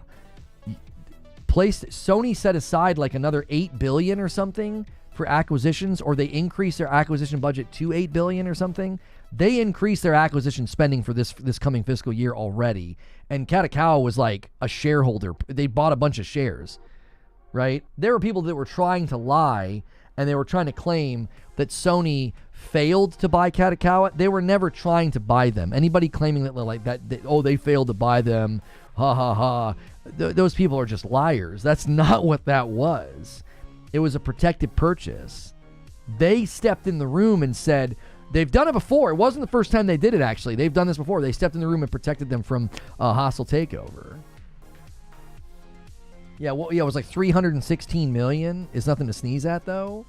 It is when you've allocated like $8 billion to acquisition costs. $316 million's nothing. I'm telling you, it was like Sony $8 billion acquisition. It was something like that. Yeah, it was in 2023 that they had said they were boosting their acquisition spending to like $8 billion or something. I can't find it. I'm seeing like the YouTube grifting headlines. It was an additional. Sony to secure an additional $8 billion for proactive mergers and acquisitions. So they increased up to, according to this report, like maybe they're in the 18. I think they were around $5 billion, so I think it's around 12 or something like that. They increased acquisition and merger spending to like $8 billion, so it's around 12, I think. 12 billion. BMO says it's like 11.5 billion now. Yeah, it's somewhere in the neighborhood of $12 billion. I thought the $8 billion last year, but they didn't buy anything. They increased another 3 to 11 this year. So they're all the way up to 11. So if they're up to 11 billion, the $316 million they spent with the Katakawa thing, that's not going to affect their ability to buy AC as a franchise or Quebec or Montreal. Guillemot wants Tencent to buy, but they also want to still have control. Tencent quite obviously isn't interested in having the Guillemot family in charge. So they're basically at a standstill right now with the board and everyone wanting Tencent in and put the Guillemots, Tencent's wanting that. But the Guillemots want Tencent and they also still want control. They've wanted Tencent ownership for a long time, but it isn't a secret. Tencent is interested, but Tencent doesn't want the Guillemots left in charge. Another email's been sent. Oh, you sent an email. Hilly sent an email to Guillemot. He says, following the recent news of Ubisoft leadership is exploring options around selling the company, with Guillemot noting that the company has appointed advisors. The key details for the proposal are you want full IP rights only, the offer, a used Xbox Series X, a bottle of white wine, unwanted Christmas present, an Amazon gift card with face value of $15, a $20 euro note left over from the holiday. Hilly's like, I hope to speak to you soon. Does your shirt say anything else at the bottom? The original since 1981. That's actually my birth year. 1981. Yep.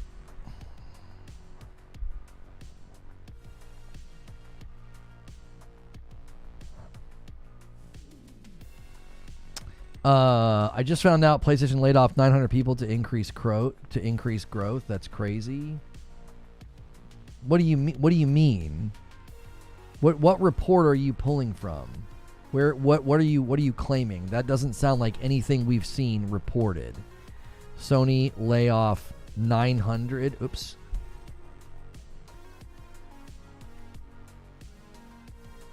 That was last year. Yeah, Sony laid off 900 people last year. In February, Sony Interactive Entertainment announced it would lay off 900 employees, or 8% of the workforce. Yeah. Every tech sector did that last year because they were basically trimming back down from the overhiring that they did in 2020 and 2021.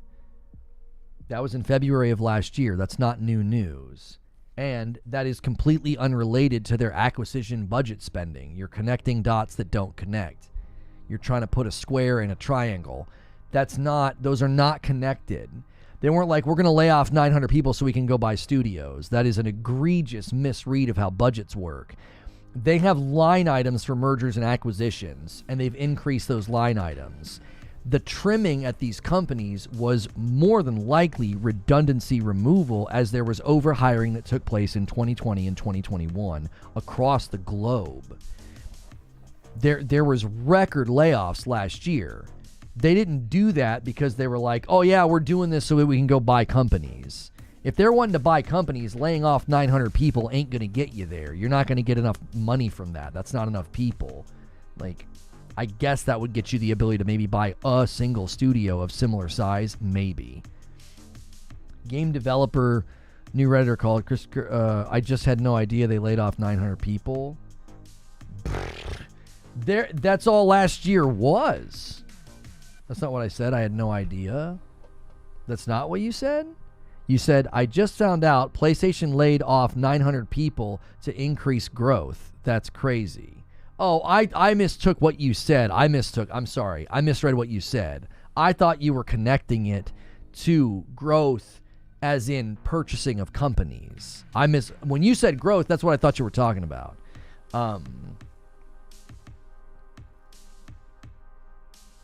Yeah, the other advantage of how PlayStation and Sony did their layoffs is they did 900 and then that was it. There were like multiple rounds of layoffs at, companies like Microsoft. And Behemoth comes in and makes the confetto. There we go. Thank you so much, Behemoth. I will gift 5 members. I add 5 members to the total when you guys do this. So you can use super chats to take part in the gifting. So thank you so much, Behemoth, for doing that. And YouTube's being weird and won't let me set a goal. I don't know what's going on. Let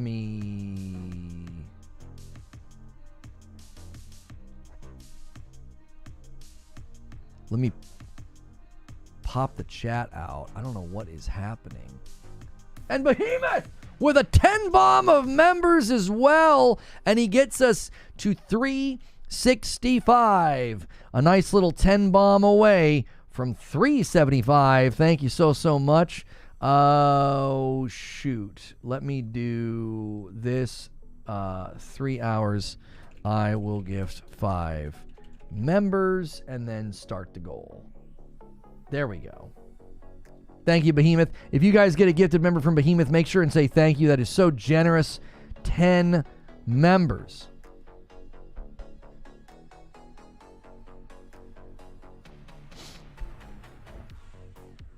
Expect more layoffs from Microsoft in the coming months. That was 2023's fiscal year. We're going into 2025 fiscal year in March.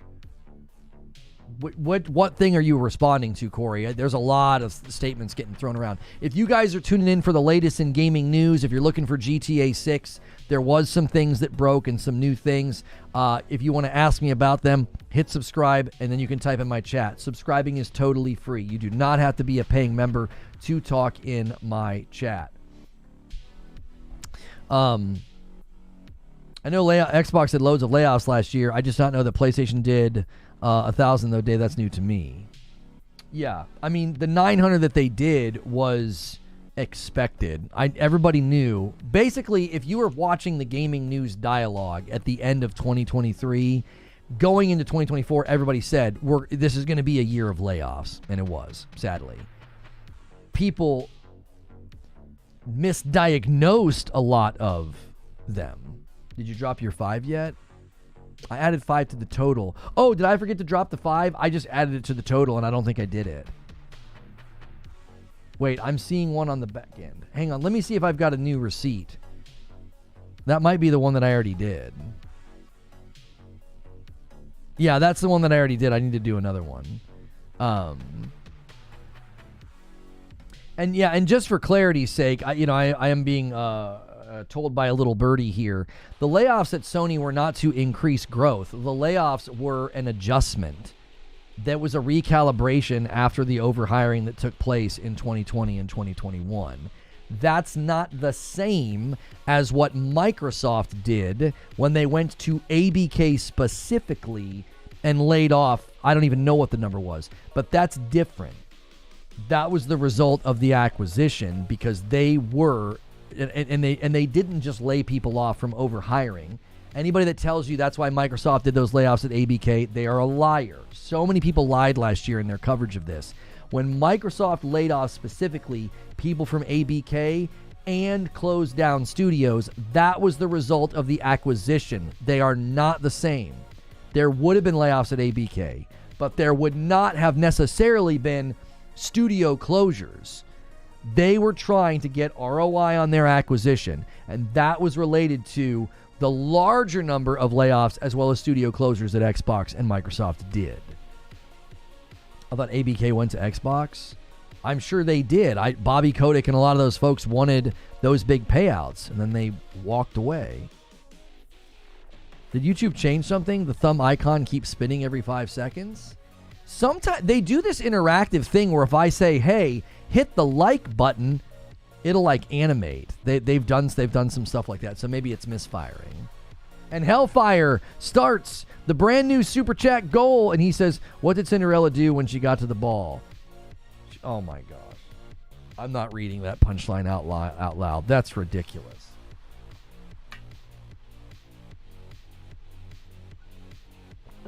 Yeah. Trimming the fat, it's a standard thing in acquisitions. It is. The causalities are completely different. The cause of Tango Gameworks closing down and specifically having a second wave of layoffs, specifically targeting Activision Blizzard, that was because of the acquisition. It had nothing to do with well, there was overhiring back in 2020 and 2021. It's no, this is what you always do after an acquisition.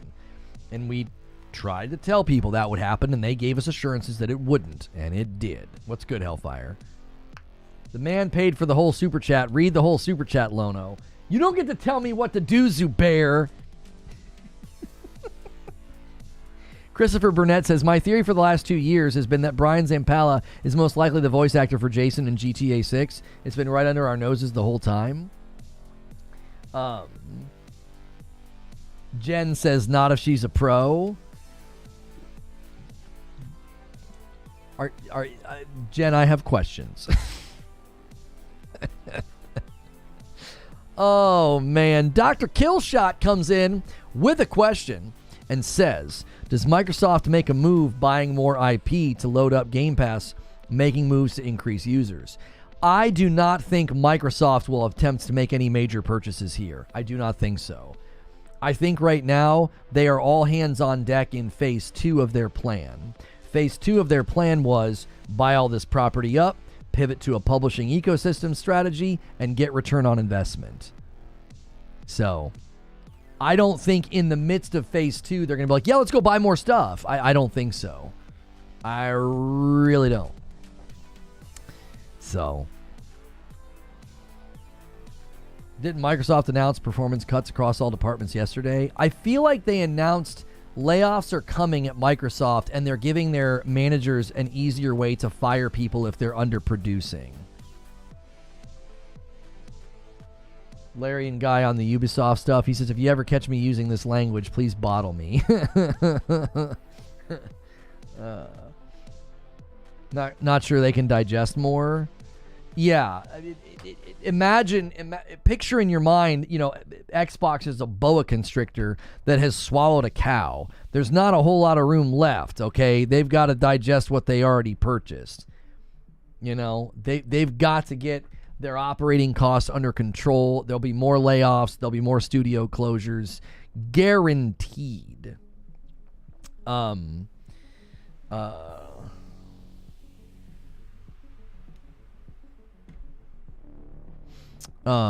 am being told as well that a lot of what took place before the Sony layoffs, there were internal efforts to minimize spending. A lot of cuts were made, a lot of sacrifices were made. So the 900 layoffs was probably the lowest they could get it.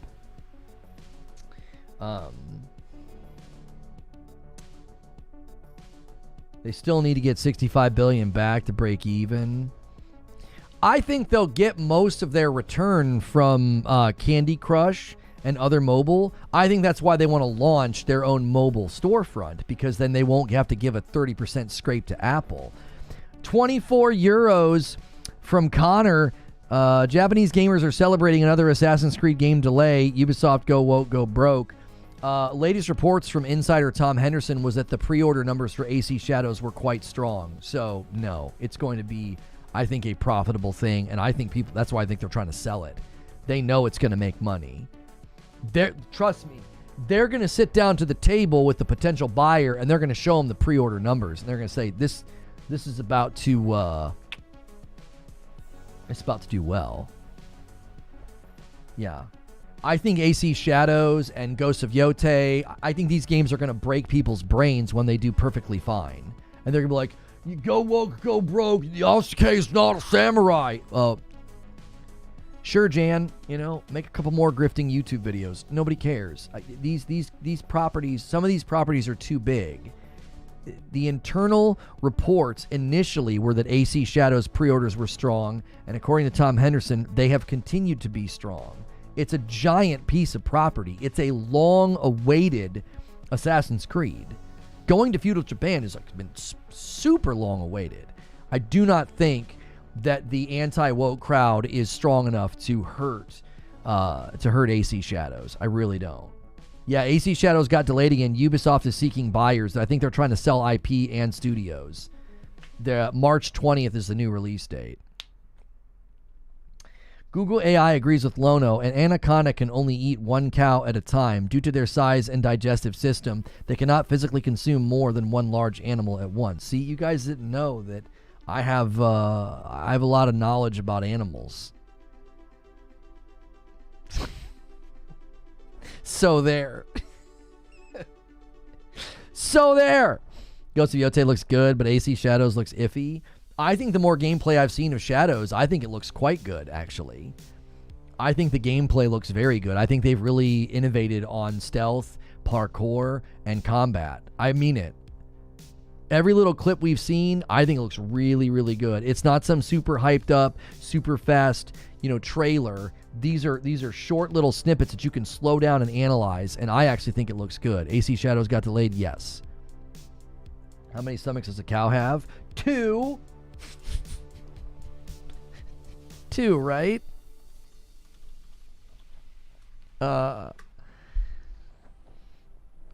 They have one with 4 compartments. But that's basically what I meant. That was basically what I meant. That's essentially what I said. I mean, 2, as in, it needs to be divided into multiple quadrants, and each of those quadrants has 2 within it, adding up to 4. Therefore, I was correct. So.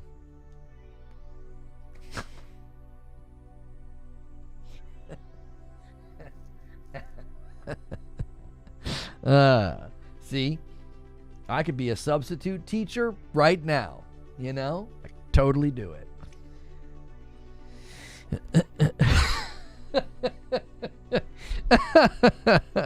At least we have more breathing room in February, for sure. Lono's run is an animal expert, 2025 to 2025. Rest in peace. Animal badge taken away. Oh, frick.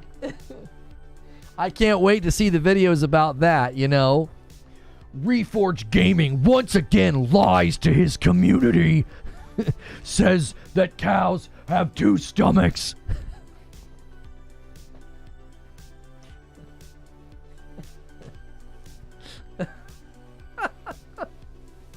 Oh my golly. Class is always in session. That's right. We got another question in here from PWH-Town. He says, do you think the delay of Shadows is a big deal? I think Feb is stacked anyways, and delaying it to March gives it room to stand on its own. Here's the deal. This delay is a symptom of something else going on, right? Like, you're basically asking about the tide going out too early. That's a symptom of something much bigger going on. And the bigger thing in that case would be tsunami, right? All of a sudden the tide goes out and you're like, huh, what's happening? Yeah, get off the beach. That's what this is. The movement here of AC Shadows is just the tide going out too early. It's like, why is that happening? Look at the bigger picture. Ubisoft is selling. They're going to be selling off property and studios. Now, according to Wheezy, who's been following this story rather closely, he's in our members only Discord. He says that this is something that they've been wanting to do for a long time. They want Tencent to buy them.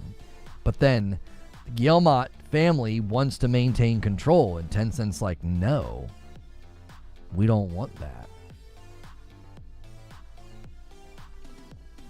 Thank you for tagging me in that, PWH Down. There's going to be a Lego Game Boy set coming. Soulmates, wishlist on Steam, a chaotic co-op adventure. They have followed me on Twitter. Oh, I think I saw this game. It reminded me of like that space game that was similar to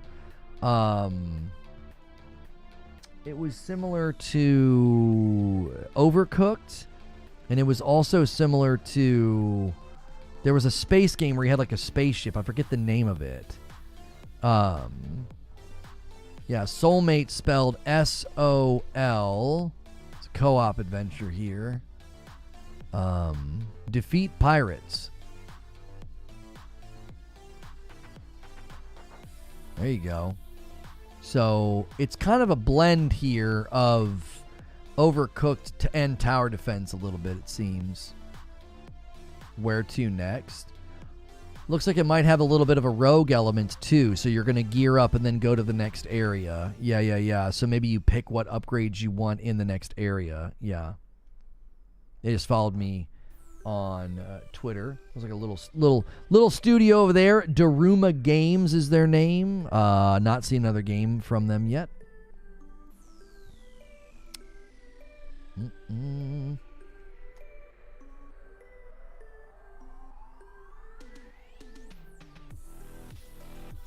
The T at the end of the name is silent. Guillermo? What is it? Guillermo? Guillermo? I don't know.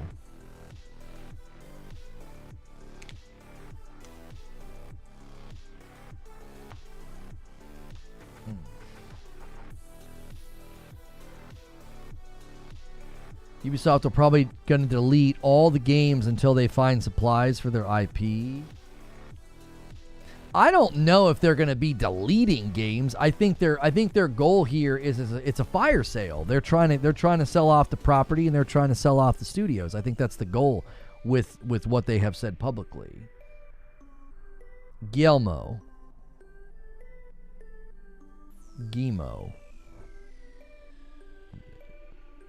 Okay. I'm just going to call them Geronimo. I think that's easier for me. So, I'm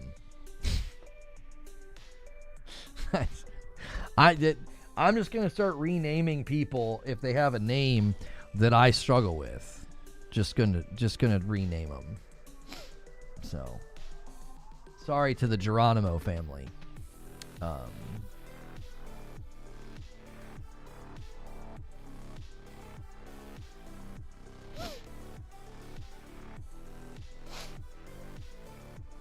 Every time you hear your name, it's Forrest Gump's voice. Yeah, Jen A. Yeah.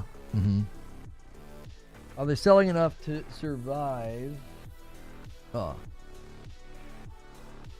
are they selling themselves to shut down?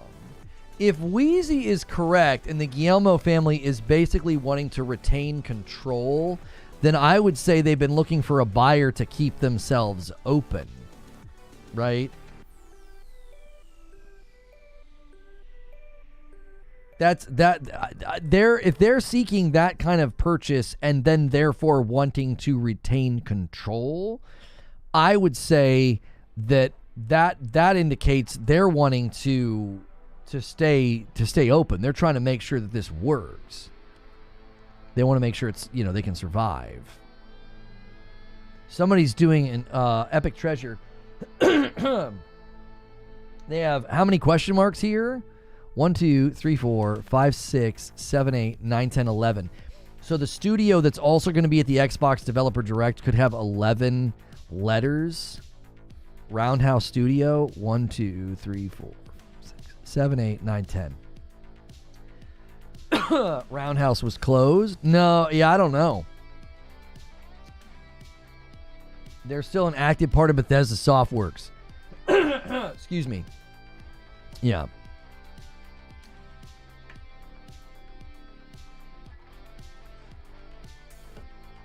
How many minutes long do you think GTA 6 Trailer 2 will be compared to Trailer 1?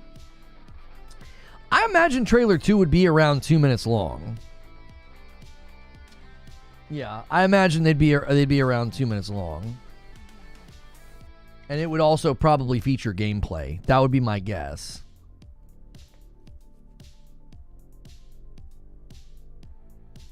Who would buy a company and keep the same people at the top that crap the bed? It doesn't make sense. Based on what Wheezy was saying is that Tencent doesn't want them.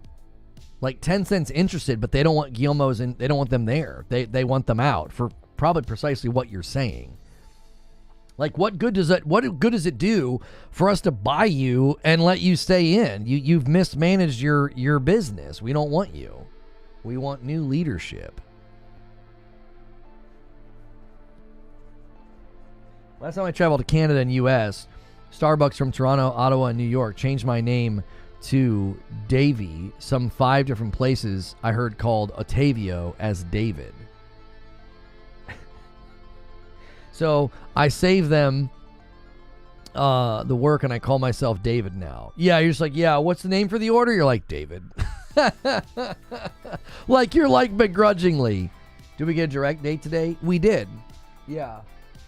We did. It is the 23rd at 10 a.m. Pacific, 1 p.m. Eastern.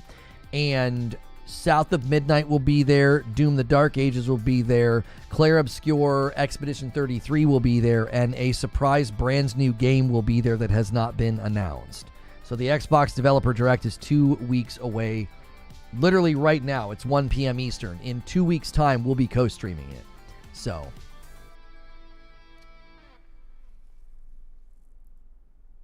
Catastronauts? Was that the one that I was thinking of?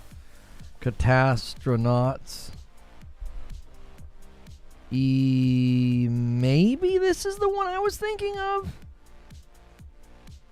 No, this is not... Out of Space, I think, is the one that I was thinking of, maybe? No.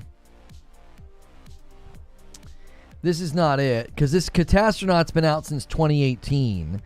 The game that I played the demo in Steam. I tried it out, and I can't remember what it was called. Let me see if I just search for demo. Unbound Rage On. I have some hidden demos. Hang on. No, I can't find it. I played the demo on Steam, and that's not what it was. It was a game like that, though, where you were, like, on a spaceship, and it was, like, Overcooked. And it got really, really intense. I played it, and I put the video somewhere on my... I think it was on our First Look channel, is where that ended up. I don't even know what happened to the First Look channel. Oh, it's still sitting over here. Hang on, let me see if it's over there. Let's see if it is over there. We've had to move and delete content so many stinking times. Yeah. I'm not sure what it was called now.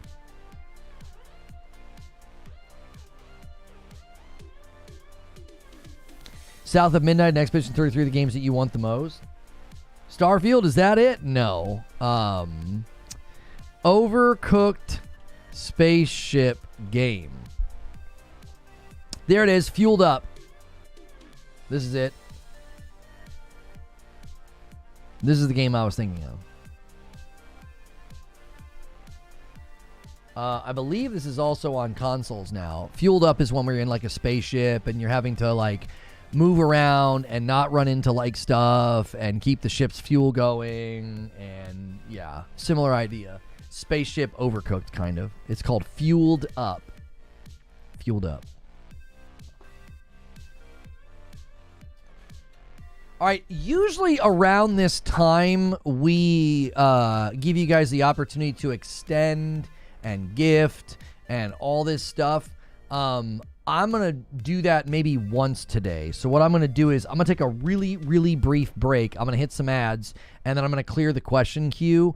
I've got work to do on a preview for tomorrow, so we can't go super late today. But I am going to take a brief break and stretch my legs, use the restroom, and I am going to hit ads. The question queue is cleared. You guys can now submit questions that are maybe more off topic, on topic, gaming related, not gaming related. That is something you can do as members. And then try to get us to 400 members a day, and then we can stretch the stream out. I'll let you guys extend it. We only need about 35 more members. You guys have been crushing it this week. That weekly goal to unlock extra segments and streams on Fridays. So I will be right back. Don't go anywhere. And don't forget to hit the like button. We only need 30 more likes. You guys are the best. I'll be right back.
I'm back, chat. Thank you guys so much for sticking around. You're the best. Crazy if Fable doesn't make 2025. We were told 3 years ago it's coming in the next 12 months, and it was revealed the launch of the Series S and X like 6 years ago. I don't think we were told 3 years ago that it was coming in the next 12 months. I don't think it was on that roadmap. I don't think that's true.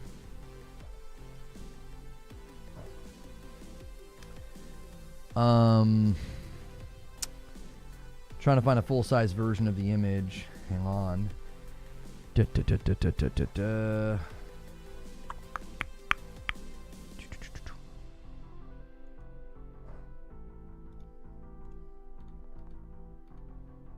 I'm not seeing Fable on here.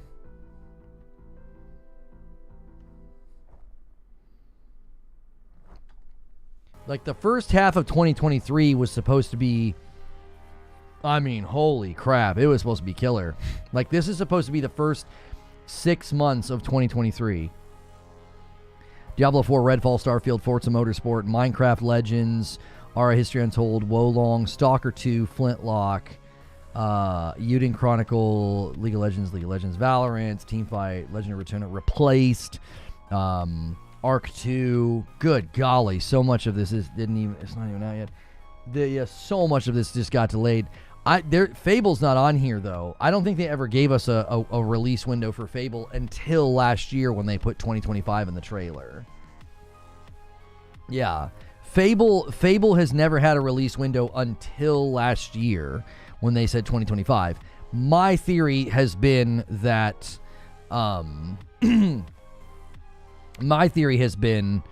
they would that it slipped out of this year. That's what I've been saying. And that just based off of, it's just gut. Just my gut says, my gut is that it's going to slip. And then we learned that they moved The Outer Worlds 2 earlier because something had slipped out of 2025. I think it's Fable. How's Xbox getting all those games and people say there's no games on Xbox? I don't understand. You understand that we just looked at a roadmap where they said all those games were coming out in the next 12 months and more than half of them didn't. What? That roadmap is an indictment of precisely what you're talking about. And plenty of those games were not even first party. They were just coming to Game Pass or coming to Xbox. Like, they spoke out of turn that year big time. They had Silksong in that presentation and said everything they showed was coming in the next 12 months. So a lot of those titles are cross-platform, and a lot of those titles didn't make it. Virtually all of the first-party titles got bummed and didn't make it on time. That's been a sad pattern with them, is that they always have these killer roadmaps and killer showcases, and then everything gets delayed and then shows up, and the stuff shows up and it's not ready. You had stuff shipping at 30 FPS or shipping with glitches, bugs, and problems. I mean, they've had to do mountainous work with Forza Motorsport. Their focus on roadmaps and schedules is because that's how you keep people on Game Pass. You're like, yeah, here's all this stuff coming. And then it all gets bumped and bumped and bumped and bumped. I mean, that's been a pattern for a while with them. Their showcases and roadmaps are always incredible, and then reality is never close to it. The roadmap's outdated, and they learn not to show stuff like that anymore. I mean, Magic Dolphin, just last year they made this mistake. They kicked off the year with an Xbox Developer Direct, had Avowed in there, said Avowed was coming in 2024. They had other events, I believe, where they had 33 Immortals and Towerborn as coming in 2024. None of those games made it. You know what I mean? Like, even last year, you could say, oh, they learned their lesson. I don't think they learned their lesson. They did it again. They had multiple games that were supposed to be hitting Game Pass last year. 33 Immortals, Towerborn, and Avowed were all supposed to be 2024 Game Pass games, and they're not. I don't think they've learned their lesson. I think they do the same dadgum. They're doing the same dadgum thing. They walk out a bunch of games and a bunch of big promises to try to keep people on Game Pass, and then most of the stuff gets pushed or delayed or ships and it's not at quality. I mean, Avowed got delayed and it's still shipping at 30 FPS. I mean, that to me, that's just not at all a win. Oh, you're being sarcastic. Yeah, I don't think they've learned their lesson, bro. Guys, really quickly, we're 20 likes away from 400 likes, man. Another solid day. Thanks so much for being here. If you're looking for GTA 6 news, I can recap everything that I covered in the beginning of the show, but we have been streaming for 3 hours now, so I don't do that unless somebody comes in and asks me to. And we are working on a goal here. If we get 35 more members, I'll extend the stream instead of moving on to the green room, because I will have to go to the green room today to get ready for tomorrow. I do have a preview hitting tomorrow of Kingdom Come Deliverance 2. So, yeah, excited about that. Live look at me extracting value for the stakeholders. What are they doing? Here's a question from Stone Spire. I think PlayStation buying a studio or license for the AC series makes for a good investment. Which live service game from Ubi would be a good fit for them? I think the best fit for them would be The Division. Yeah. I think the Division would be a great fit for them. JTag says, I paid $35 to pre-order Forza Motorsport. I quit playing after the first week. It's absolute garbage compared to GT7. When Digital Foundry compared the two, GT7 was far ahead. It's not even close.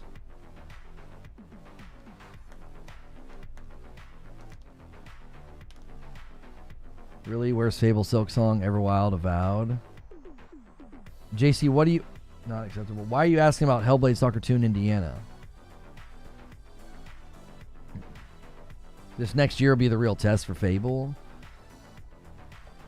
The theory right now is that Fable is not at the Xbox Developer Direct because they view it as this year's Starfield, and they're going to give it its own big Fable Direct during... They're going to give it its own Direct during their summer showcase. I actually think that's a decent theory. I do. But we'll obviously just have to wait and see. We're responding to Chris. They still released, what, 4 or 5 games, though? No, they didn't. And Stalker 2 is not their game. No, Xbox first-party studios gave you Hellblade 2 and Indiana Jones last year. Stalker 2 is not one of their studios. You're welcome to count it. It counts as an exclusive. It does. They had 3 solid... Well, I don't count Hellblade 2 as a solid exclusive. They had 2 solid exclusives last year. They had Stalker 2 and Indiana Jones. But I've always told the Bleed Green guys, the minute you want to count Stalker 2, you have to count all of those exclusives that PlayStation had. You have to count Stellar Blade and Grand Blue Fantasy Relink and Final Fantasy VII Rebirth and Rise of the Ronin. You have to count all of those. Like, if you, as soon as you count Stalker 2, the score immediately changes. If you're only going to talk about first-party studios, then it's Hellblade 2 and Indiana Jones. And Flight Sim. Flight Sim, right? But, oh my gosh, Flight Sim was a disaster because of the servers. I forgot about Flight Sim.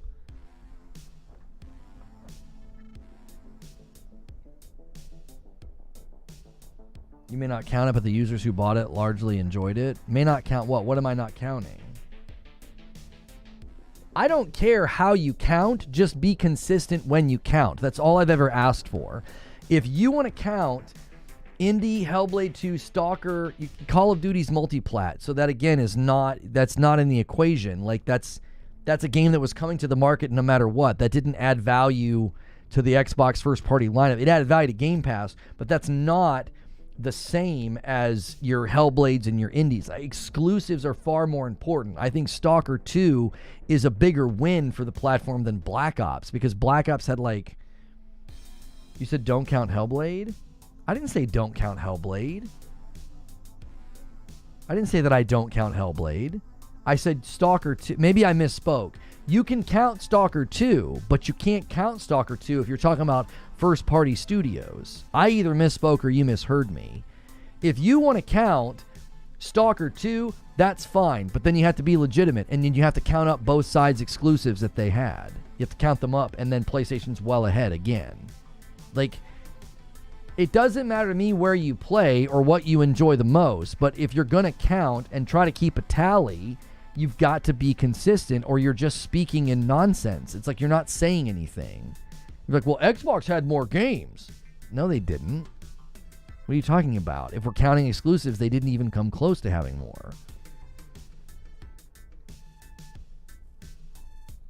You literally did say you don't count Hellblade in regards to it being a quality game. You said you don't count it as being solid.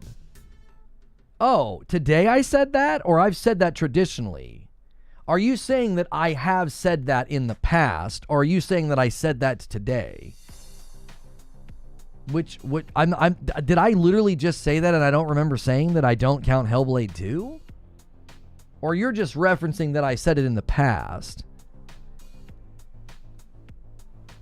You just said you don't count Hellblade 2 as a good game. Just now I said that. Good golly, I'm having early onset something. I don't remember saying that. You counted it, but you didn't count it as a solid game. Okay. Oh, I thought you were saying that I wasn't counting it in the total. No, yeah, I don't count it as a quality game. I don't. Sorry, I'm getting confused. I count it, but I don't count it as a quality game. It's another game that shipped at 30 FPS. Like, I would do the same thing to PlayStation. If PlayStation was shipping first-party games at 30, I'd be like, I don't count. Who cares? Like, if they would have shipped Spider-Man 2 at 30 FPS, I'd be like, okay. Yeah, I'm not saying it doesn't count as a first-party game. I'm saying if you're wanting to run around and do a victory lap about Xbox finally delivering great games, you got... Oh, now I remember what I said. I said you got Stalker 2 and Indiana Jones. As far as, like, did you get quality games last year? Quality exclusives. You got Stalker 2 and Indiana Jones. And even Stalker 2 is hard to give a crown to because it ran really poorly on Xbox at launch. What GTA leak? There was a guy who claimed he saw gameplay footage, and he gave multiple instances about how the city will respond to things that happen. We can trick this man to anything. No, I remember what I said now. I got confused. I thought you were saying that I wasn't counting Hellblade 2 as a first-party game for that year. What I said was, if you want to talk about getting quality exclusives last year, you got 2, and I don't even know if I want to count Stalker 2. It ran really bad on my Series X. The performance was really bad. My pushback is Hellblade 2 has good user scores. I'm not talking about the user scores. I'm talking about shipping a game at quality. I don't give a single frick if people give Avowed or Hellblade 2 good scores on Xbox. It's a 30 FPS game. That's not a game shipping at quality. That's a broken promise. Any game that hits Series X from a first-party Xbox studio and is at 30 FPS, that's a joke. I don't care if people gave it a good score. That doesn't matter to me. That's a broken promise. There were people that liked Gotham Knights, for crying out loud. That game was a joke. That was a low-quality, subpar mobile game that ran at 30 FPS. Like, I gave Indiana Jones its flowers. It shipped at quality, it ran well, and users liked it. Just because people liked Hellblade 2, I don't care. You shipped another game at 30 FPS. You've always said that the user scores are the ultimate mark of quality. I've said that the user scores are the best barometer. They're the best barometer. But that doesn't matter. We're having different discussions now. When I'm talking about a game shipping at quality and you ship it to the Series X at 30 FPS, that's not at quality. It isn't. It isn't. That is below quality. That is subpar. That's indefensible in light of everything that happened. Now, if you want to talk about the user score, sure, it has an 88 from the users on Xbox. And it has an 88 on Xbox, and on Steam, it has an 87. That's a barometer of what those users thought about it. They had a good time with it. As a fan of the first game, no. There's mountains of problem with that game. So, but user scores are a barometer of what the users thought about the game. It's a barometer of the game's quality. I think it's a more reliable than... And typically when I've said that statement, I've been pitting user scores verified purchase versus Metacritic. That's always going to be a better barometer. Like the people that gave those user scores on Xbox and Steam, that's a better barometer of what the users thought than Metacritic user score. 87 to 88 seems like it was good enough. Yeah, but again, we're having different discussions. We do this all the time. There's no gotcha moment here. You haven't got me in a contradiction. If you ship a game to the Series X at 30, it's below quality. I give zero fricks what the users think about it. I don't care. Tons of people have their TV set up wrong. They don't run games at performance. They don't care about 30 FPS. Those people's opinions don't matter to me. when I'm talking about a game shipping at quality. Right? When a game ships at quality and then the user scores are good, I'm all about that. That's why I've given Indiana Jones credit where credit is due. It shipped at quality, it runs well, it looks great, and the users like it. I just didn't enjoy it. It's not for me. Hellblade 2 did not ship at quality. It didn't. It shipped below minimum expectations of that platform. 30 FPS is inexcusable. Avowed is not shipping at quality if it's capped at 30 FPS on the Series X. That's not shipping a game at quality. It isn't. Hellblade 2 is the best looking game to date. No, it's not. I mean, if you want to say it's Xbox's best looking game to date, I don't agree with that because it shipped at 30 FPS and looks like garbage when you move. 30 FPS makes everything look blurry and stuttery. It removes all image quality and stability. It looks terrible when you move around. No, it's not the best looking game. You cannot give the crown of best looking game to a 30 FPS game. You can't. That's insane to me. The best looking game and it runs at 30? What? What year is it? Like, you were promised a console with base output of 60 up to 120, and then you're going to crown Hellblade 2 as the best looking game? I mean, if you want to talk about a tech demo and how it showed off the lighting and facial capture, I give Ninja Theory credit for that. They did an incredible job. But the game shipped at 30 on console, man. It's like, you can make an incredibly gorgeous game and go crazy with graphics, and then it runs poorly. That to me is not the best looking game.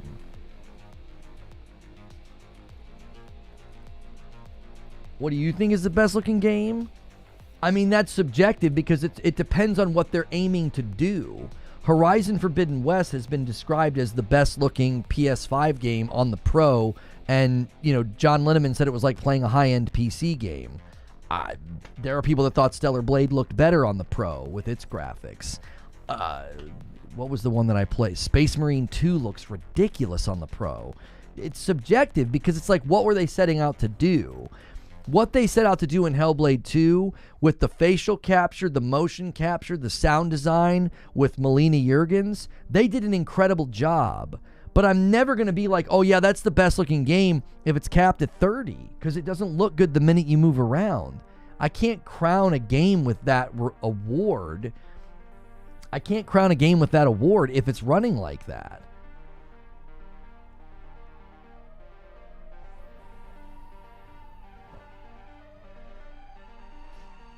Metaphorical. I mean, yeah, when you get into different art styles, you're 100% going to be dealing with different attempts to achieve graphical greatness. Not quality equals a bad game. No, you can't. If you want to interpret that, that's fine, but you can't put words in my mouth. When I say not shipping at quality, that's not what I'm saying. You can put words in my mouth and say, well, to me, that means a bad game. You're not speaking, I am. When I say a game ships and it's not at quality, I'm speaking to the actual the game itself, like the performance, the graphics, the standards they implemented there. Like Jedi Survivor is a perfect example. Jedi Survivor is a very good game. I'd argue a great game, given the story, the depth of combat, all the cool things that they have in there, right? But they didn't ship that game at quality. I would never be like, I would never say that game shipped at quality. That's how I interpret that. Interpreting my statements according to your definition is foolish. If you hear me say the game didn't ship at quality and you interpret it according to your definitions, that's a foolish thing to do. You're not speaking. I am. You would interpret what I'm saying in the context of what I mean, not what you think. Like, when I say Jedi Survivor didn't ship at quality and you're like, oh, I guess Lono thinks it's a bad game, that's a foolish thing to do. You know that's a misinterpretation of what I am saying. When I say a game doesn't ship at quality, I'm talking about the quality of the game. Does it run well? Does it look good? How's the performance? Final Fantasy 16 didn't ship at quality, in my opinion. It didn't. Because they gave you a performance mode that's not really a performance mode. It isn't. They seem like synonyms to me. No, because a game shipping at quality doesn't speak to story, voice acting, combat, length of the game, depth of skill tree, depth of choice. Those are all inside the function of the game's systems. But shipping a game at quality refers to, is it polished? Is it bug free? Is the performance good? Like, does it run well? Like, I'm seeing them in I see them in completely different categories. The game didn't ship at the quality level of the industry standard. Right, that's what I'm speaking to. I'm speaking to, like, this is what I expect from a game today. 60 FPS is a minimum expectation. If you fall below that, you're shipping a game below quality standards. That's not, no. Here's another way of looking at it, Lone Wolf. When they do quality of life improvements in a game, that's not them making a better game. That's them fixing the game's quality. Do you see? So like when Jedi Survivor fixed quality of life by addressing the screen tearing, the stuttering, and all that crap that was going on. That right there is exactly what I'm talking about. It's a good game, arguably a great game, and they went in and they improved quality of life. That's a quality fix. That's not the game being like, oh, it was a bad game, but they made it run better. Hey, Dark Taco, welcome back into Member Plus 366. I'm going to probably need to call it. I'm going to need to call it. 2 maybe.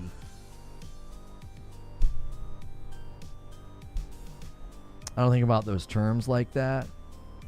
The reason I think it's helpful to think in these terms is it's because it's how the industry talks about games. When a company pushes out a quality of life patch, you know what the patch is going to entail. They're not going to be doing nerfs or buffs or quantitative work where like they're adding things or levels. You know that a quality of life patch is getting rid of bugs, polishing, making the performance better, maybe giving you more stability in the frames or image quality, things like that. So a quality of life patch is right in line with what I'm saying. Like when they added the performance modes to Starfield, that was a quality of life update. You're taking the overall quality of the game and you're improving it. That wasn't them changing Starfield to be a better game. I still felt like Starfield was a subpar, boring game, even though they brought good quality of life to it with the map and the performance the performance options. I just historically haven't looked at those terms like that. I'll try to read out how I think about that and interpret those terms. I mean, you can think and communicate however you want, but within my vocabulary and within the industry, like, here's an example. I got some of this from Phil Spencer. Phil Spencer said they wanted to ship 1 game per quarter at quality. I don't think that thing at the end is him saying they better be a good game. I think he's saying it needs to be at quality. It needs to be a polished product, ready to go, ready for prime time, ready to ship. So I think that phrase from him even kind of shows what I'm getting at. It's like he wasn't saying we're going to ship 1 game every quarter at quality, and I mean they better be good games. He's like, no, they better be at quality. They're at the standard of what people expect from the industry.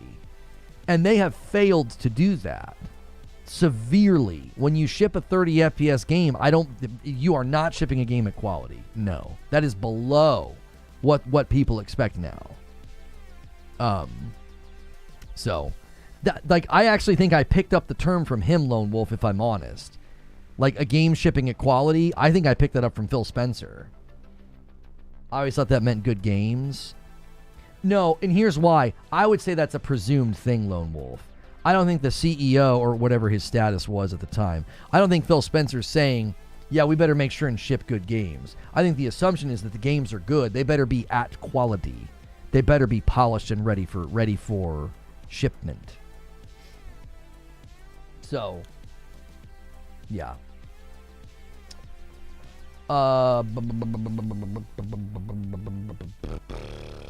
Yeah, I don't want to put myself up against the wall here, because I've got to write a script and record this preview for tomorrow, and then I also have to book tomorrow's show. So we kind of need to go to the green room. We are going to be a little bit behind on pace for tomorrow for the weekly goal. So unless someone comes in here in the next, I don't know, 5 or 10 minutes and goes nuts, you know, I could maybe extend to 2, but we do need to go to the green room. We do need to go to the green room, and that is reserved for Member Plus and above.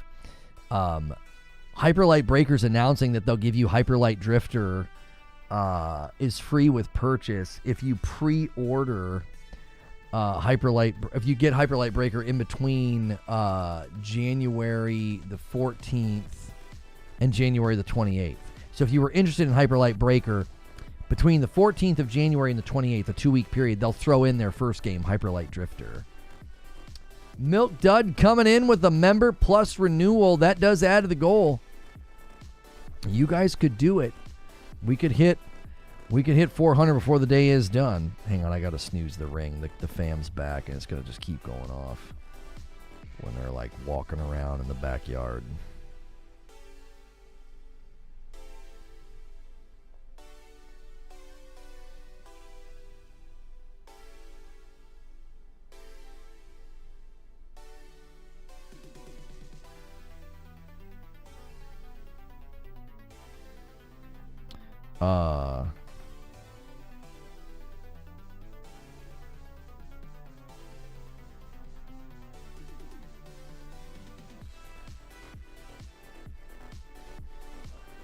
Yeah, and just for the record, because these guys keep coming to my comments and trying to act like I'm like a hypocrite or something, because I'm like, I don't make my content about other people.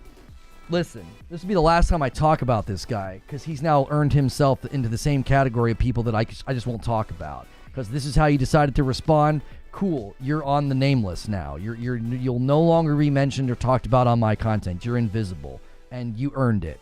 I brought up that couple of fools guy in a positive way.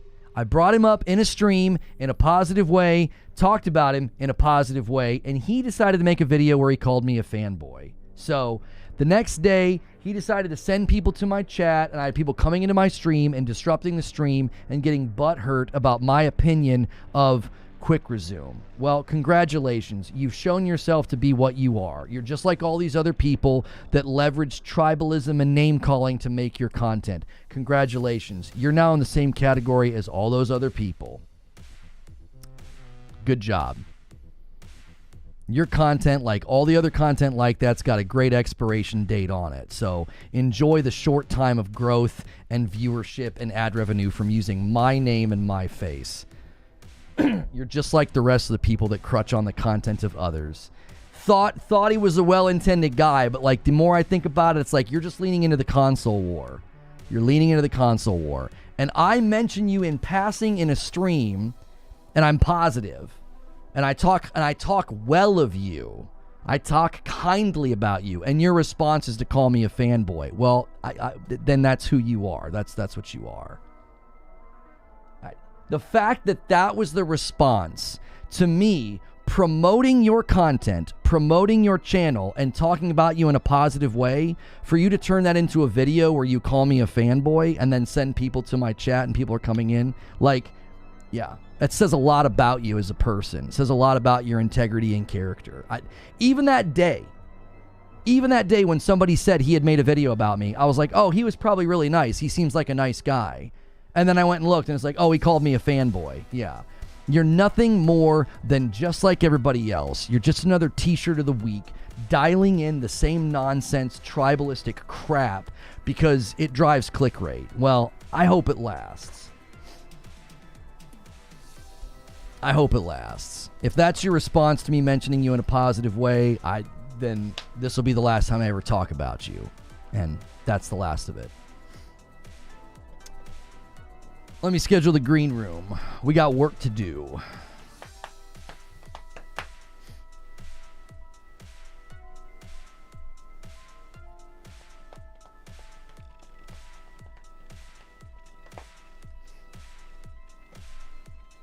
It's just like the year I covered ABK. It's just like when I covered ABK. Instead of being charitable and kind and working together and making content together, people want to call names and act like dumb little children. Fine, go play in your little dumb playground. I'm not over there. That's not the kind of content that I make. Not the kind of content that I make. People did that all throughout the ABK year. We could have had some fun. We could have made great content and done great podcasts and episodes. I've got segments I want to do where I bring people on once a week, mutuals like Doc Dark and Purple Haze. And instead of doing that, you want to throw mud immediately? Congrats, well done. You're in the same circus with the rest of them, and I'll never do anything with you. And I'll never talk about you ever again. And that's not me acting like I'm gonna help somebody's career and like, oh, you missed out. It's just me being like, why can't we just have fun and make positive content and work together instead of immediately jumping to categories and name calling and labels? It's just so juvenile, so small brained. I don't get it. I was so like, when you spurn my kindness and my charitableness, like that sets me so hot, red hot. It's like, are you kidding me? It's like, I was so nice and charitable. And even when I heard a video was being made about me, I was like, oh, he was probably nice about it. Yeah, well, congrats, well done. You can be over there with those guys. You know, they'll have you on their podcast. Have a ball with them. I have no interest. I have no interest in that name-calling circus. Just not interested at all. I'm 43. It's just so far beneath me. I just, you know what I'm saying? I put away childish things when I became a man, and they can keep doing it. If that's how they want to run their channels and brands, that's fine. Because that's how you play the YouTube algorithm.